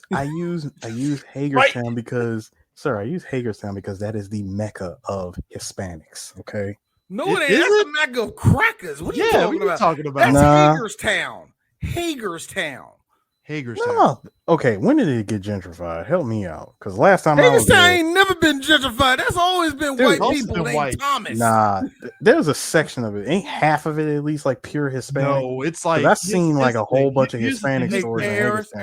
Eris, I said this earlier to you. Trust me. There's always going to be a Unless batch. that's the DC side. Eris, What? I keep Hagerstown is like Further up north, like put it this way, All right. Yeah. Whatever. the most whatever. you're gonna close to get, just Cumberland. the most you're gonna get. Okay, You're talking about Tinleytown, ain't you? No. no. So here's the thing. There is a lot. There Now is a you big. way off. There is a big Hispanic presence in Frederick. I will wholeheartedly say that. Here's the Okay. thing.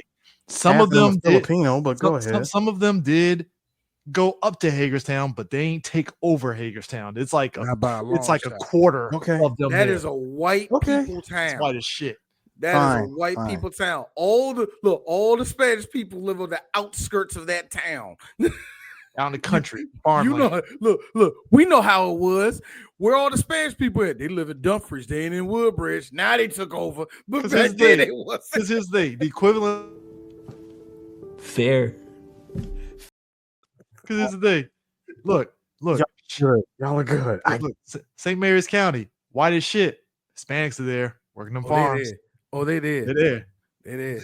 White folks Speaking just of- gonna be like, Speaking of which, did you know what I found out that all through this country, I don't know if in there in Maryland, but I found out. Do you know that there are still black folk on plantations? yeah, There are still black sharecroppers and it's like really some. If you see it, It's wild. it is some straight up like. It's 2025 and we still What is sharecropping out going here. on? It's scary. It's a legit scary. Like, who took you? You know what I mean? Is this an antebellum situation? What's going on here? Y'all's is free. Y'all know that. Look, that's what. Look, Get yo, out. all of our Get education. out. Sorry, sir. I can't. All help of our education drops so we can talk to our fellow man. Y'all's know y'all's free, right? Master can't hold y'all's down. My bad. Y'all free Look. niggas. Nah, but still, like I think this whole, like, as quick as the season was, though, I will admit for 7 episodes they did a good job of really setting up everything. Because even with what I feel about the final episode and stuff, I was kind of like, you know what, I'm fine with this. But I did get kind of thrown off because I completely forgot how it ended. It's like just Jesse and Walt looking at each other like, did that just fucking happen? The fuck? Because there's been plenty of times where Eris will say something about, I don't know. Just to say Capcom. You be like blah blah blah blah blah blah blah. Yeah, Eris. Yeah, that's why Street Fighter Cross Tekken was really, really good. The fuck? What what the fuck you just say? I'm just saying it was a good game, and the graphics, you know, they didn't give it a chance. The dual system was some Boy, booty. Okay. Boy, for real. When he said something and Tuco looked at it, I got it. I was like, yo. Hold on, keep that picture up. Your boy, Jesus. Like Shout out, hold on, Chris Eris. Let me help you. Shout out to the Chevy Silverado back there with no chassis. That's a classic junkyard car. Go ahead, Eris. freaking Gonzo over here talking about, like, just remember who you work for. Bro, Raymond Cruz with that turnaround. Bro, this is what happens when grunts think that they actually running shit. He goes, wait, remember who you work for? What? They know who they work for. They know that they work with me. What? Are you trying to say that they're stupid? No, Tuco. I'm just saying, they can't mess around. Why would they even do that in the first place? You really think that they're stupid? No, I'm just saying. Oh, so you're not saying they're stupid? So you're trying to say I'm stupid? No, Tuco, I didn't even say that you were. Like, where is this coming from, man? Oh, so I'm not stupid. Like, no, I never said that. Oh.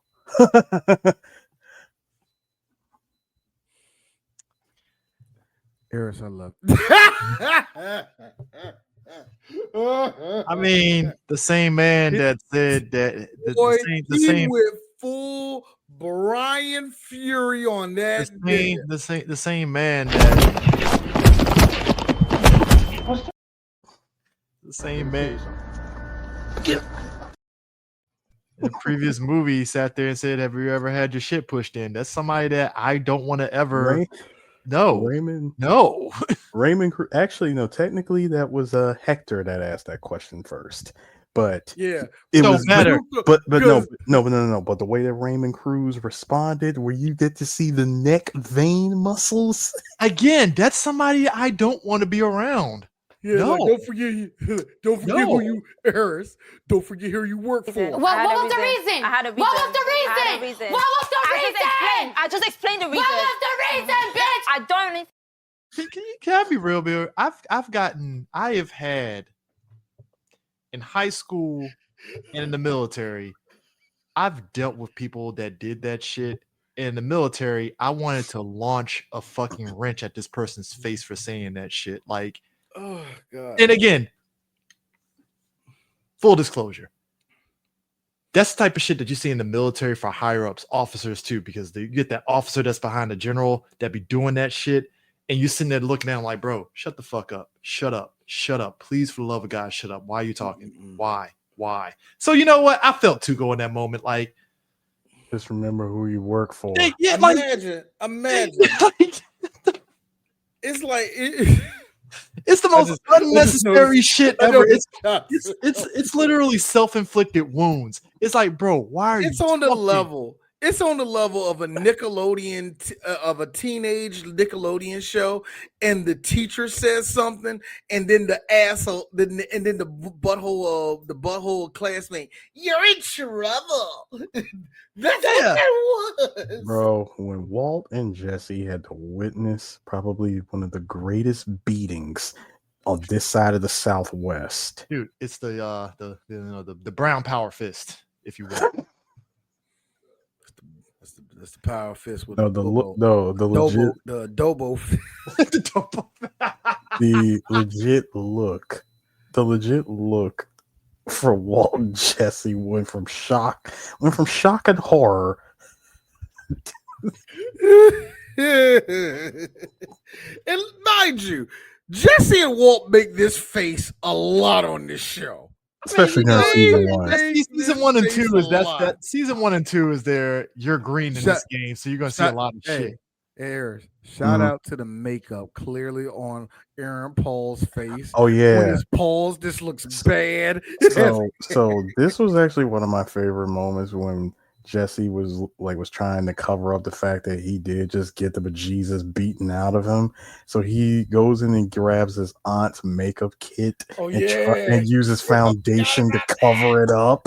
I forgot about that scene. I didn't see that scene. I forgot he did that. But you know, this is just one of the many things that just led to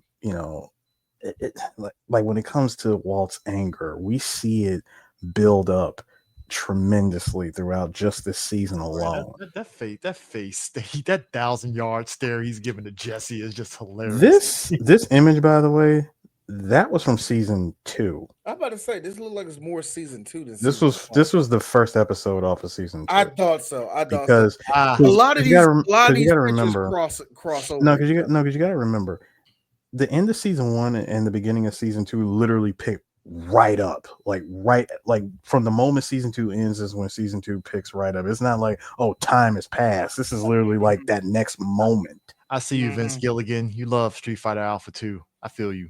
This is the shot that Vince McMahon loves every WrestleMania to do. Terrible. Bryan Cranston is either the special guest or the nigga that's so obviously going to run in midway during the match. No, but I just wanted to point out the thing about Walt's, and going back to Walt's anger, is we last left off with him stomping out a grown child, by the way, that college student. He stomps him out, daring him to fight him, right? The second time around, when he goes in to make payments on his on his insurance or whatever, and my man had to stand in line to get money. Dude, when you have what I like to call the BMW douche of the late 2000s, you know, wearing an earpiece, full business suit and everything, just yakking away about the most whatever. Do you want to know the type of person you're dealing with? This was said, and I quote, "What? She's a pig." Yeah. You know, put flour on her, find a wet spot. Know what I mean? That's the type of person you're dealing with. Any dude, by the way, that says that joke definitely has sex with fat girls. So I just got to throw that out there. So every guy that has made that joke, you had the Meg Griffin, did you? You had the Meg Griffin that night, did you? I would like to point out this guy who is just yakking away. We see him again. You know, first it was the bank scene, which, dude, you know how bad it is when the bank teller is trying to get your attention and you are like 1,000 yards staring at this guy like you really wanted to haul off and just punch him. And that was the not even murderous Heisenberg. This is just let them fear you. This is just pure angry Walt at this point, where he's just finally letting all of his his hidden anger issues come out. My man he finds the car, sees him inside, and he goes, "No." First time, I let it go. Seeing this douche again, something has to be done. My man went over to the gas station he was at, pulls out a full wet squeegee, pops the hood, and places it on the battery. I mean, what happens next?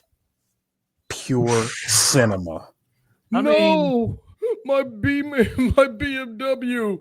That looks like the face of a fucking Volvo for some reason. But whatever. No, that was That's a Beamer. That's a Beamer. I know. Yeah, it was definitely a Beamer. Right, It Walt. looked like a 318, but sure. Pre Heisenberg Walt, this looks like the guy that said, "Well, I said nigga." How's a nigga gonna borrow a fry? How's a nigga gonna borrow a fry? You gonna give it back? Boy, you're like, and I'm not like, oh my goodness, he said the word. I'm like, how is a nigga gonna borrow a fry? You go, what he said? You So what you gonna do? You gonna give it back? It's the facial reaction to it that had me dying. That's what made the real life one even more funnier, though. No, for me, it was just like I was like, oh my goodness, he said the word. No, I didn't even think that. That for me was a funny part. The fact that he realized that nigga didn't faze him no more. Oh yeah, no, that just shows you how many times that a child has said that word in your class. You have become completely desensitized to it. Not to the point of, oh my God, you said it. It's just the context of you saying it. Like, how are you going to use that in this sentence? Oh my God. At this point, you become a teacher. Like, how are you going to use this word in that sentence? It doesn't make any sense. I don't know. I look. How I will say this. I do feel bad for Walt in one instance, and that is with his career. Yeah. I feel for him in the sense of any teacher that really is like an A+ teacher. It's hard to be a teacher at any level to me. It's always going to be some type of thing you have to come up to. But when you have that much knowledge that Walt has, that he should be actually a professor. You know what I mean? He should be a professor, not just a high school teacher. Which, by the way, D, so glad you said that. Walt goes to a birthday party of his ex-partner, and I was getting to that point. And I was getting to that. That's what I was getting at. The fact that Walt, then when you see where Walt is stacked up with the rest of his contemporaries, you're like, yeah, Walt, what happened?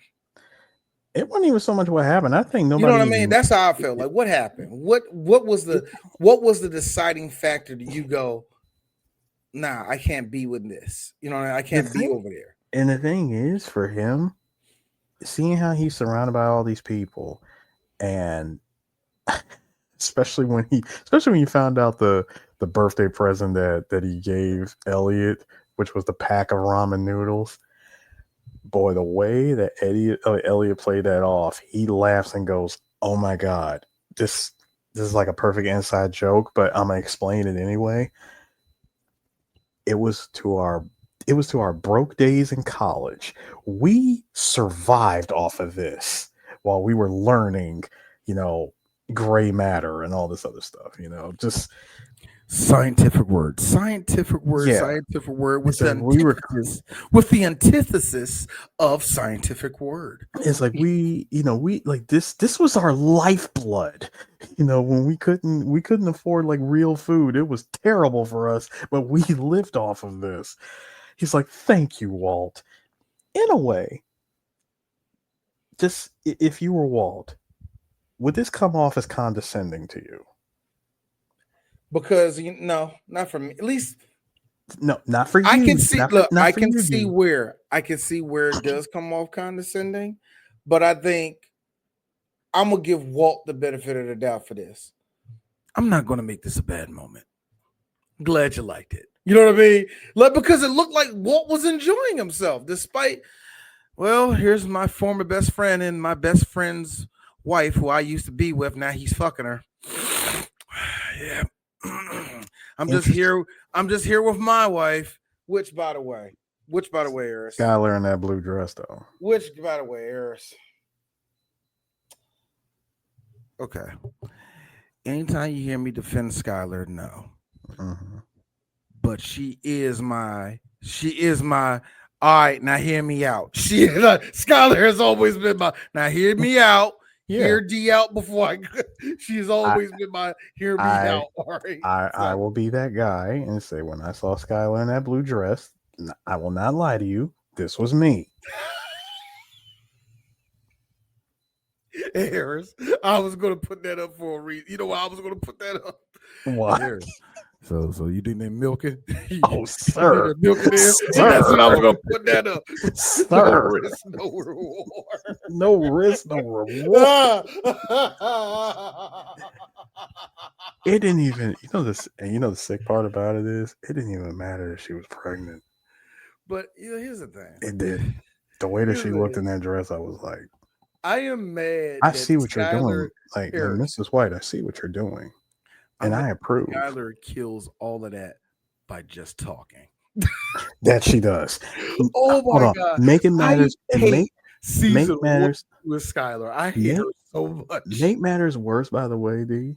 It got so bad that when Walt and Elliot finally had a conversation, and this was after Walt's super awkward conversation that he had with his contemporaries, and they were like, he was like, yeah, I gravitated toward more towards education, and they were like, oh, really? Like what university are you teaching at, Walt? Like, are you at so and so and so and so and so and so? And bro, when Walt is doing this, you gotta take the sip. You couldn't even answer the question. Me, we should say, what do you like? So what university are you at? The jig is up. Run, wastebasket, run. The wastebasket was Skylar. He just did not. He couldn't even answer it. So he finally has a conversation with Elliot. Elliot just comes right at him like. He says, "Oh my God, Walt! I am so sorry. Like, I didn't know. Like, how long has it been going on?" And he said, "Look, if you ever need anything, and I mean anything at all, Gray Matt, like the company is doing amazingly well." Bro gave Walter an out. This was sign number one. Walt, you have an out. You can actually completely walk away from this whole drug dealing adventure that you were about to take part in. Just take the job, bro. Walter, this is God. I'm going to give you 2 more of these, but sir, I'm just asking you right now. Do you want to? Yes or no? Sir, do you want to continue? Sir, when you are offered not just a job, but you're offered a job and the company is going to completely pay for all of your cancer treatment. Do you know how much that costs a year? Really? And you're a teacher. You're a teacher, bro. All of that. Even with the chances of of not even surviving this, it doesn't matter. You have no burden.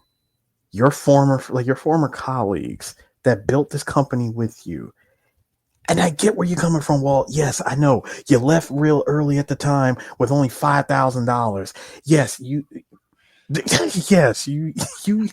cashed out. You cashed out like your like your share of the company at that time, which was only worth $5,000. And yeah, it's worth $5 billion at this point, a company that you started. Yeah, I would feel screwed over too. However, it was your decision, just like this is your decision to just take the job and the money for the treatment. But what do you do? What do you do? Off screen, obviously, completely rejects the idea of working. Walter makes the same decision that he makes the same decision that a lot of African American boys make. You have a mom and you have a father. You have a set of grandparents, and you don't have much. You don't have like a trust fund, but you have a future. So what do you want to do, Darius? I want to be a gangster.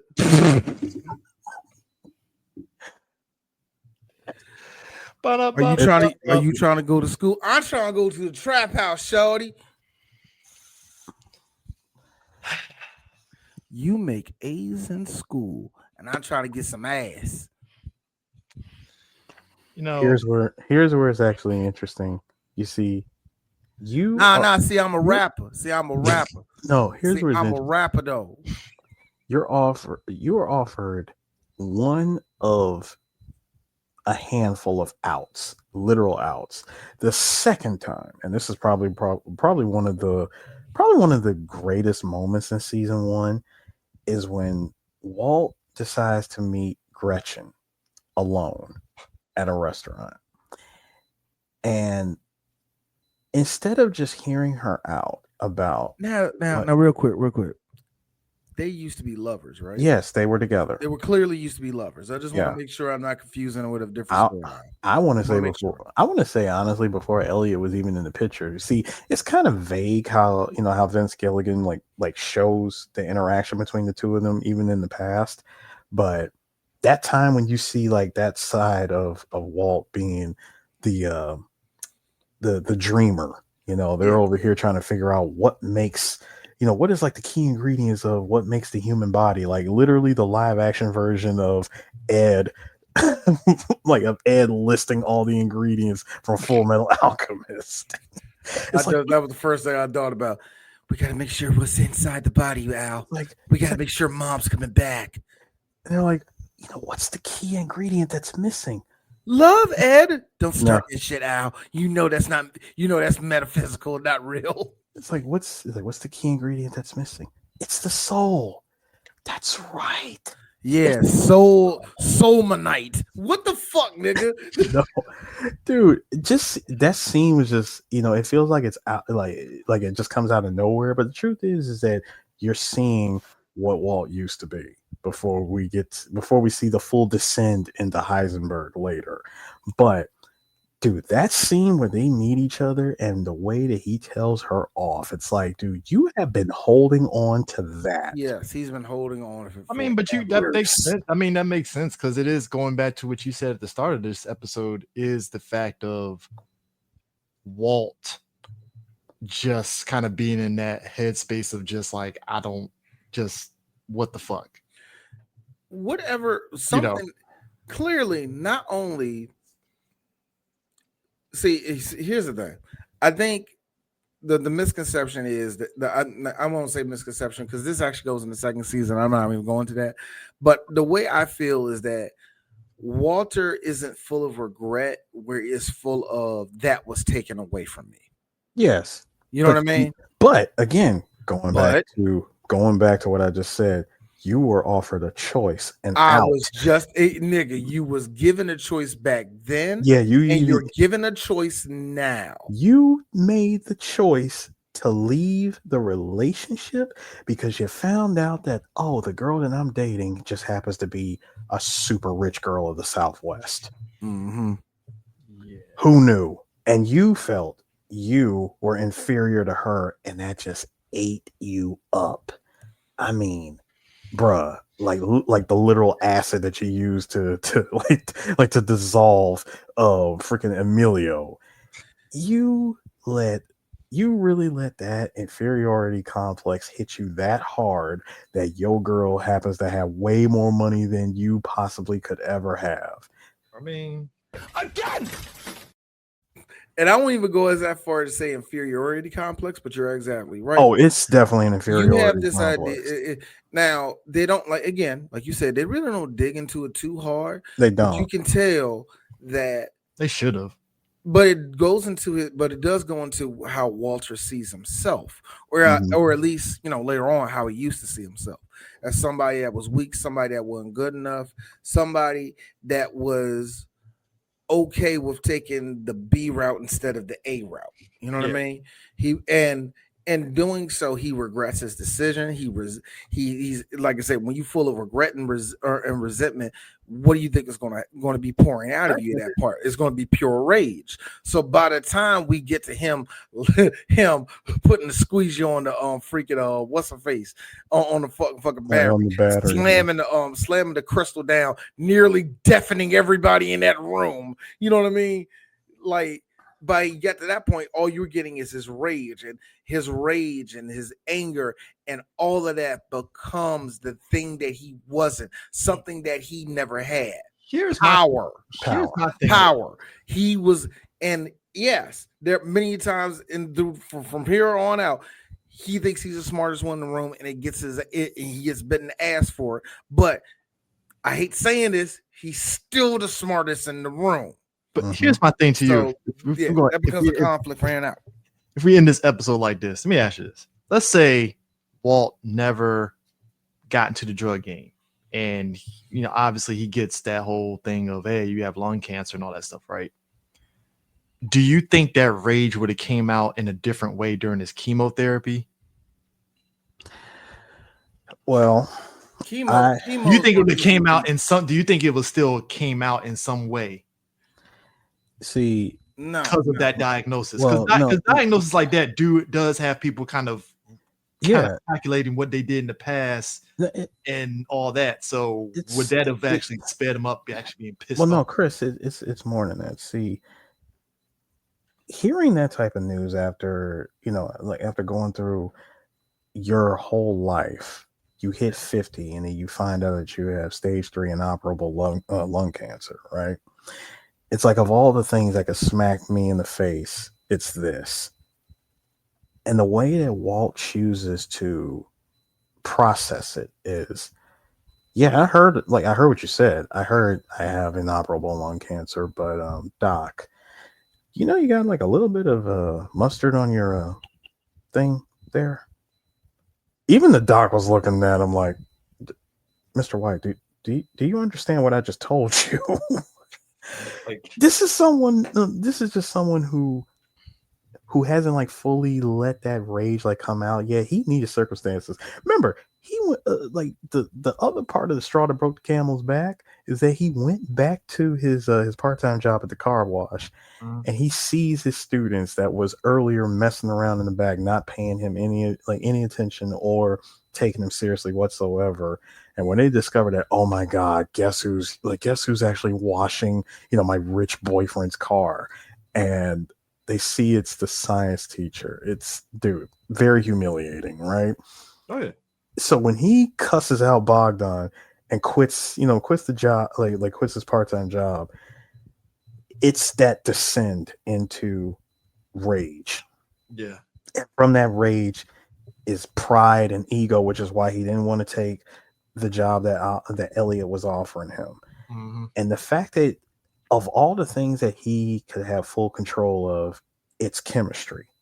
Mm-hmm. So he uses the fact that, meth. Then all it took was not even the ride along. Wasn't the ride along. It was from his birthday when they were watching Hank's drug bust on TV, and he sees that it was like over $700 something thousand worth of meth that was it was $700,000 in drug money from selling meth that was recovered. And Hank when you looked at it, he was like, Hank, how much money is that? He was like, about north of $1 million, something like that. He was like, wow, and all that was from meth.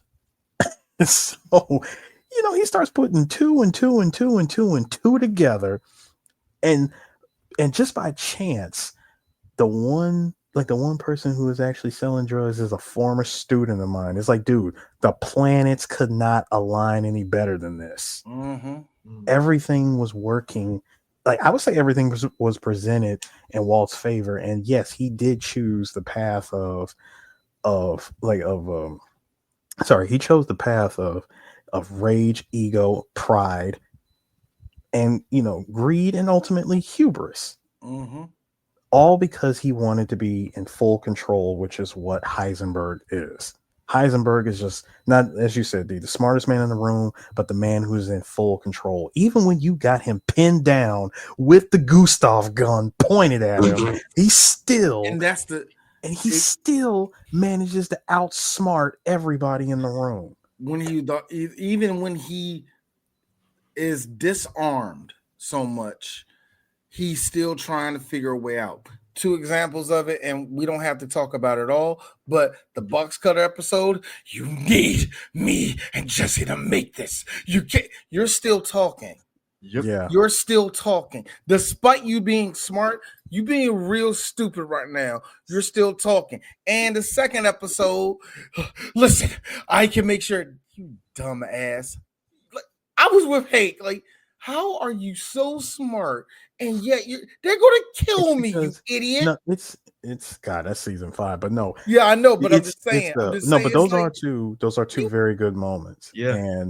And also what I sum it up by saying this.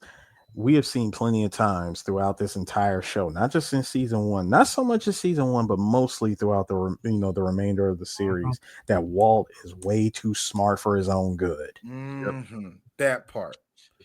Yeah. And while jumping ahead, everybody knows the ending. While it does give us an exciting ending, it's like, that was it, Walter.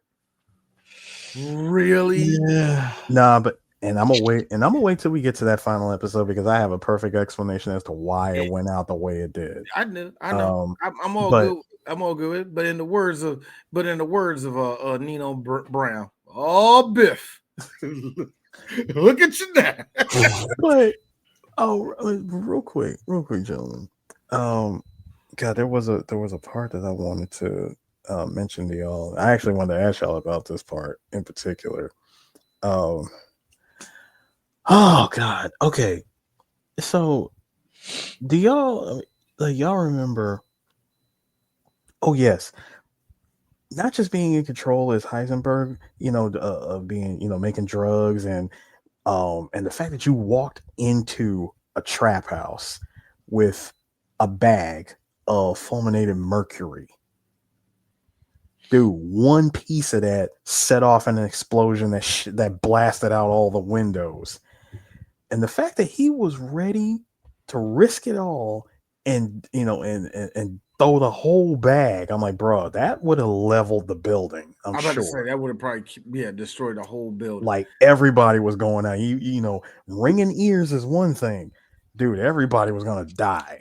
The thing about it is that Walter has what I like to call a Batman solution to it. Yes, his is the Batman with Batman solution. prep time, by the way. Which it's straight up Batman prep time and all that. Yeah, go ahead. They can try to shoot me and do whatever they want, but I got the rest of this goddamn bag that's gonna kill everybody up in here. So we have 2 options. Either A, you be the gangster one in the situation and try to shoot me, and we see if it's quick enough for you to win, or we walk out. I walk out with money. You walk out with I walk out with money. You got yourself a new cook.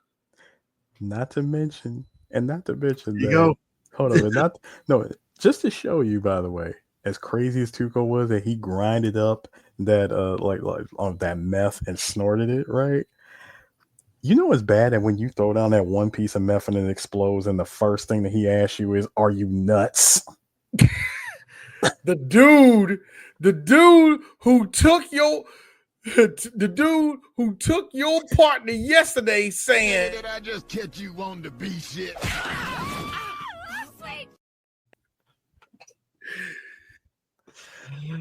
Oh my God. He's like, "Are you nuts?" Nails from the day before doing that to Jesse. Listen, are you nuts? Holding the bag. You want to find out? I'm like, you got it. Not on the same level, but that is not on the same level, because this one's a lot higher on it, but it's on the same level. You want to get nuts? Come on, let's get nuts. It's on the same level of that. You want to get nuts? And that's the devil in the pale moonlight. What exactly? I asked that of all my prey. I just like the sound of it. No, you're not doing it with the gun. No. You're not doing it in Raymond Cruz. Duh. I want to do it, but it's late. No, I want to do it, but it's going to be because it's going to cross into racism also. I don't know. And the thing is, it's like with Raymond Cruz, and he has said this before. Like his wife hates his character on Breaking Bad because it's Raymond Cruz, like intensity level turned up to 15, and dude, the fact that you had to be like that for several months of season 1 and 2. Well. And speaking of intensity, the other thing one last thing I would like to mention before we move on to season 2 next time. When Walt decides, I was gone all day. And, I was gone all day. My wife is going to question me about it. I got to do something. Like, I really got to do something about this. I didn't think I would actually do it. I really didn't think I would actually do it. My man proceeds to smash Skylar cheeks to smithereens. Walt climbs in the bed. Like, honey, where were you? I mean, hold up. Walt oh my God, Walt, is this you? Right. And I've been waiting, baby. I mean, let's be real. Nothing calms down a woman more than sex. So you just see diversionary tactics. Look over there. Boom. Sex. No, see, Chris, it's one thing to do it, but you have to deliver. You have to deliver. No, Chris, like dick. Jackson, he's got a gun. No, Chris, you gotta understand something. You gotta understand. You can't just do standard level Friday night, Saturday night, whichever one you choose level of meat sliding. No, it has Friday to be and Saturday, weekday, sir. Married life, sir. Married life. Oh. I'm just saying, married life. When it becomes this, this level of mundaneness. No, Friday, we're forgetting. Like the white family, couple. The white couple. Thank you, D. All Thank you for getting it. Yeah, I'm saying Friday night, Saturday night level of meat sliding. It's you can't go in. You can't go in Tuesday. You cannot go in with that. You have to. You have to perform at a level where Skylar is going to turn back to Walt and go, "Look at us. Hey, look at us. Look at us. Huh? Who would have thought? Not me." The one thing that was funny was said by the doctor, where she was like, "And Walter, he's frisky, more sexual, frisky." And the doctor said what I said. Well, okay, ain't a bad thing, but go ahead, Walt. All right, Wallace. He called him Wallace, by the way. He called him early. All right, Wallace. Well, that being said, folks, that's the thing. Look, from and again, going over what you said earlier, D, how white this movie is. They had his family having a whole intervention of passing around the talking pillow. There were so many times. Oh my God, that was the most peak white people. It was for weed. It was that for weed. It's like watching a very special episode of Breaking Bad if it was a 30-minute comedy. Like, no, the passing the pillow around, that was actually when he revealed to the whole family that he had cancer. I know, but I'm saying the passing the pillow itself. I'm just saying.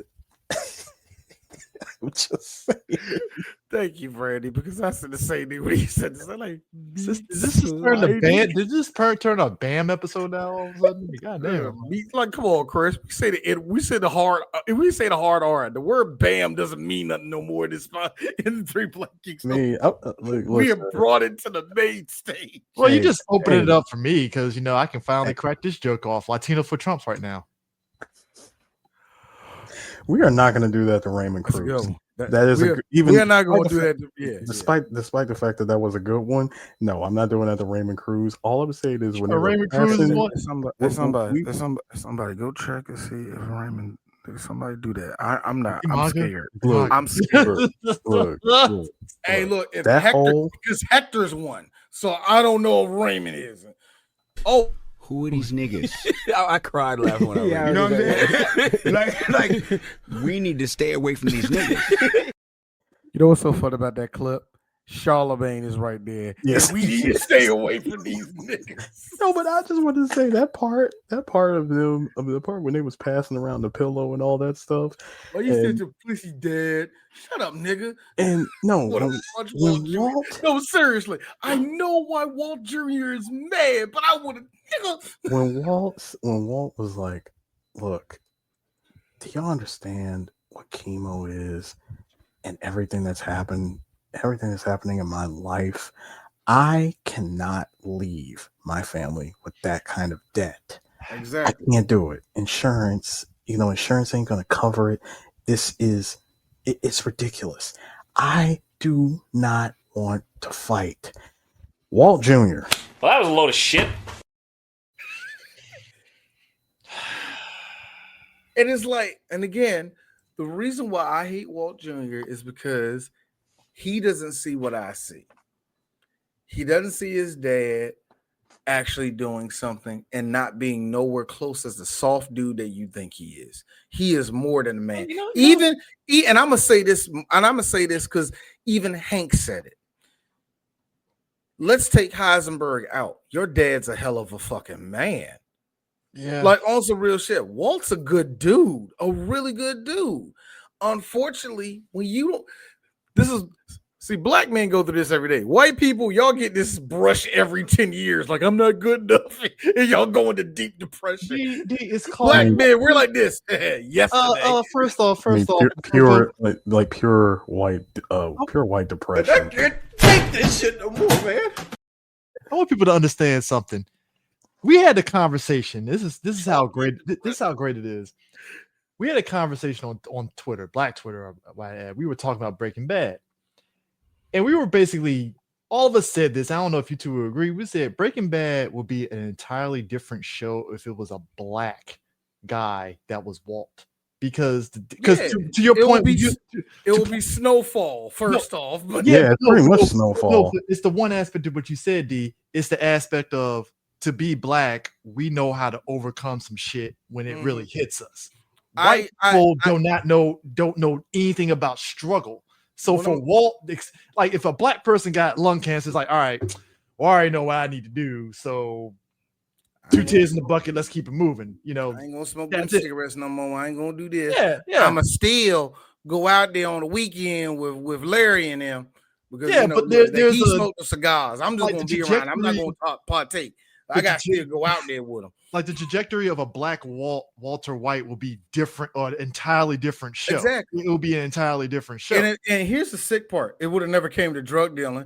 Yeah, it would have been smoking weed in the car, probably sleeping with another woman. But it would have been nothing. Yeah, it'd be like, how did you become a cocaine dealer? Hey, I had to take care of the kids. Nigga, how? Hey, but you know, you had a decent job. You didn't have to. Nah, but here's the thing, my nigga. This is not weed. Look, I can see their parachutes. They're okay. Hey, that would have been a cold ass scene too. I wanted to actually do that. To actually put that up when we was talking about this scene. I forgot that. Here's the funny part. Snowfall had its equivalent of "That Ain't Meth." They So, did. What scene was that? What scene? Fuck. I think it was in season 2 or 3. Season 2, when it was really starting to kick off the drug use, when RZA showed him how to make fucking crack and shit. And that's the first season, and he went off to the races. That's when him and Man Boy started. It was starting to rant. So it was like, all right, you right on that end, on the Snowfall angle to a point. So where the bitches at? I'm sorry, that what season was that? Where the bitches at? I forgot what season that was. Where the titties at? Where the bitches at? My moment was when the stick up kids really thought that they was really saying something smart when really they just signed their own death warrant and got shot in the middle of a meeting. And we have I'm just saying the black version of Breaking Bad is Snowfall, because the same level of Walter giving Jesse that rundown was like, I built by brick, and I'll be dead if I tear it down because you don't like a nice way another nigga talk. It's I'm just saying. It's your boy out here was slipping. In a way, you were slipping, man. Oh, so you saying I'm slipping now, huh? I mean, I'm just saying. All right, Vince, hit him in the head, right between the eyes. Hey, Chris. I think we need to do Snowfall also. Oh, look. See, nigga. Hey, Breaking Bad has made me realize that Snowfall is just as good. Coldest scene in Snowfall, that whole series where he's on the cane, right? And he sees old girl that fucking snitched him out to the fucking damn to the reporter lady, right? And he goes visit her, and she got that fear of God in her face, like, oh shit. And then when it cuts to him putting the cane down and walking off like it was normal, I'm like, holy shit, that motherfucker could have walked normal the whole goddamn time. But it's a dope scene because it's like, oh shit, like, oh damn. Randy, I think the reason why you would say that though. Don't do that. Because if I investigate and find out that Raymond Cruz did that, I'm just gonna. He was at a rally. I look. if he said that, wait a minute, he was at a rally. I said if he was at a rally, I'd be like, oh. I'm just going to look. If that is the truth, I'm just going to assume that Julio G was right there with him.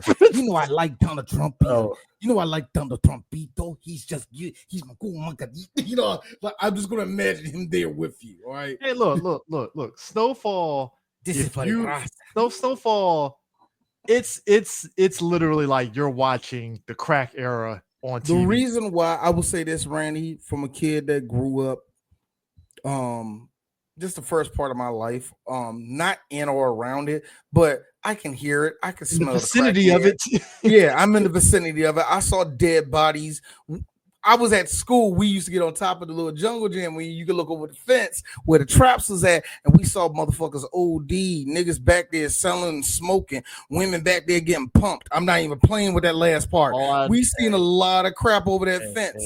So, son, when you say that Snowfall scared you, I believe you because there's a lot of scary imagery. I had some family that said, no, sir, I do not want any parts of the crack era. They moved from DC to Bowie. Your family, Chris, your family went to Clinton. My family went to Camp Springs. We got out of the hood.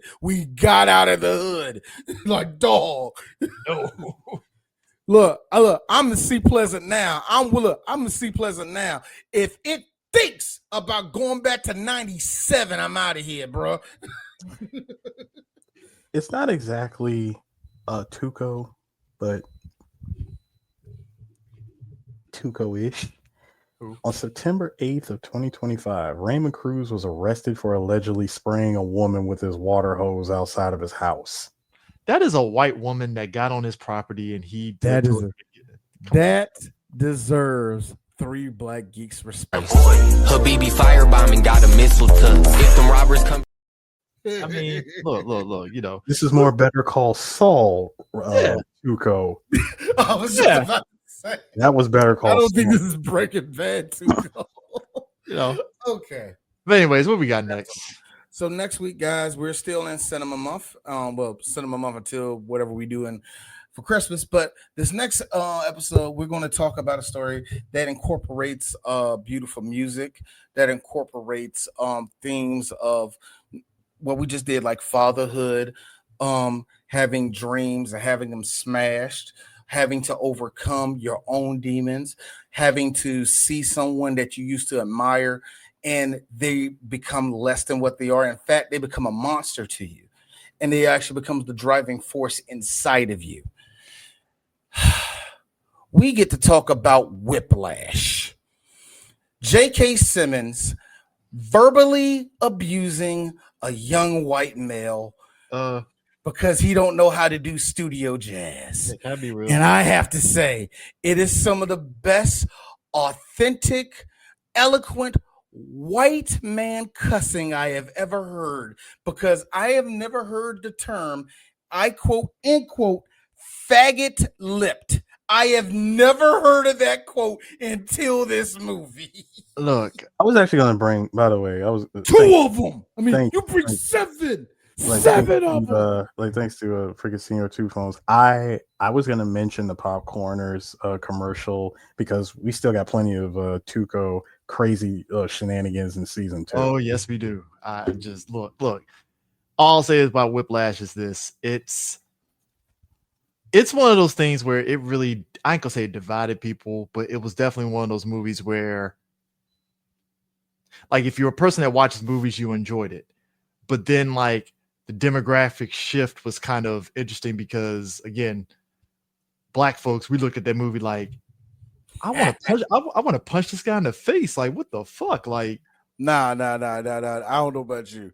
I was laughing at all this shit. No, I was laughing, but at the same time, I'm like, yeah, I know this is only like 2 black people in this entire movie, and they wanted no parts of J.K. Simmons shenanigans. So yeah, he did. Oh yeah. Oh, he definitely did, because the fact that there was 2 parts of the movie. Remember when he went back to his family during that family reunion? Now, I actually agree with him. Why, like, I would tell my family fuck off, but when I think about it, like, wait a minute, you're the loser in the family. Shut up.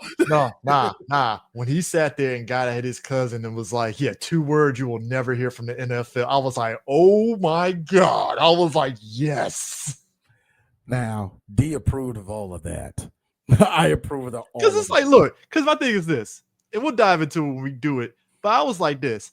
I felt for Miles Teller's character because it's like there is something to be said about how families, they do tend to like knock down career fields that aren't as like making money kind of thing. That part. If you're look, I feel bad for all you Nigerian niggas. You can't be regular. I feel bad for y'all. Seeing how, look, unless you're dead, because you know what's so fun for me? Nigerians who are not doctors or dentists or whatever little shit they revere, the way they talk shit about their children is like, nigga, you make minimum wage. Stop making your kid. I mean, no, but that, I mean, jobs because you stupid. Yeah, but that is America. That is a movie that definitely I remember just the atmosphere at the time. That movie, yeah. Chris, I knew I was in for a treat. And when he did this, when he closed his arm like that, not quite my tempo. Do it again. You're rushing it. You're rushing. No, the part that gets me, because I didn't do nothing like this to my kids playing basketball, but I did come close. Were you fat? Were you early, or were you too early, or were you too late? I don't know. Were you early or too late? Count for me. 1, 2, 3. No. Count for me, motherfucker. Okay, so you can count, right? Yeah. Do it. 1, 2, 3. 1, 2, 3. What am I at? Am I dragging or am I fast? You're dragging. Yes, thank you. I'm like, so you know. So you are, he said, you are a faggot lip little boy. So for the last father fucking time, I lost it. God. Woo. Yeah. I like how y'all niggas get pressured and your mom works at a dry cleaner. That's right. Fucked up. Right? You know what I said was racist, but still, you know what I'm saying? It'd be like a regular job. No more racist than that Family Guy joke, which was, "Are you doctor yet? No. Come back when you're doctor." Boy, I feel bad for y'all Haitians. I love how Haitian parents do y'all, because Haitian parents are all mechanics, but they got this idea that their son going to be a motherfucker. That one is going to reach the mountaintop. Like I don't understand. Like, look, I get it. It's where immigrants have these ideas of exceptional whomever. You know what I mean? I totally understand that. I just like how African Americans, we like, y'all trying too hard. You better get that little boy basketball. Yeah, why you trying so hard? Hey, they better be a plumber or a mechanic or something. See, HVAC. See, that's what I'm doing right now. Like, y'all trying to be a mechanic? Which one y'all trying to do HVAC? Because your uncle. Hey, y'all will be making money. HVAC. Hey, that's why I'm telling my son right now. Hey, son, you trying to do electricity? Yeah, it is. Stick with that. Your uncle, look, it's always like an uncle or like a granddad, so you get you hooked up with that. I know somebody, right? I can get you in that program. I love black folks.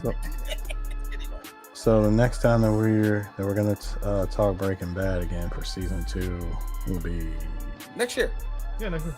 Oh no, definitely next year. Oh, it's definitely next year. Yeah. Definitely next year. Sure. I'm hoping because the way I'm doing the schedule next year, I want us to do it twice next year, or actually want us to do season. I'm actually thinking about doing season 2 and 3. What was that? I don't know. Chris, are you watching?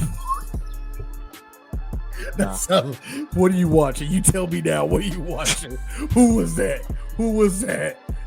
Nah, it's the game. No, dead serious is the game. I believe it. Eris does it. You see how he looks. I love Dwayne D. I know the last game he was playing, so yeah, but it don't sound like that. No, it's actually no. Broncos Raiders. They were on the sideline. Oh, football game. Oh, the game. Football Okay, game. I got you. Because next thing I know, like, what? I was like, what with Tia Mowry in it? No. They were on the sideline. I don't hear Triple H, nigga. We'll look until the next time. Why was it so good, and where did that come from? Because it was illegal. Dog. Eris's girlfriend shows up. I forgot about that. Yeah. Oh, Jessica Jones. She is so Christian Ritter.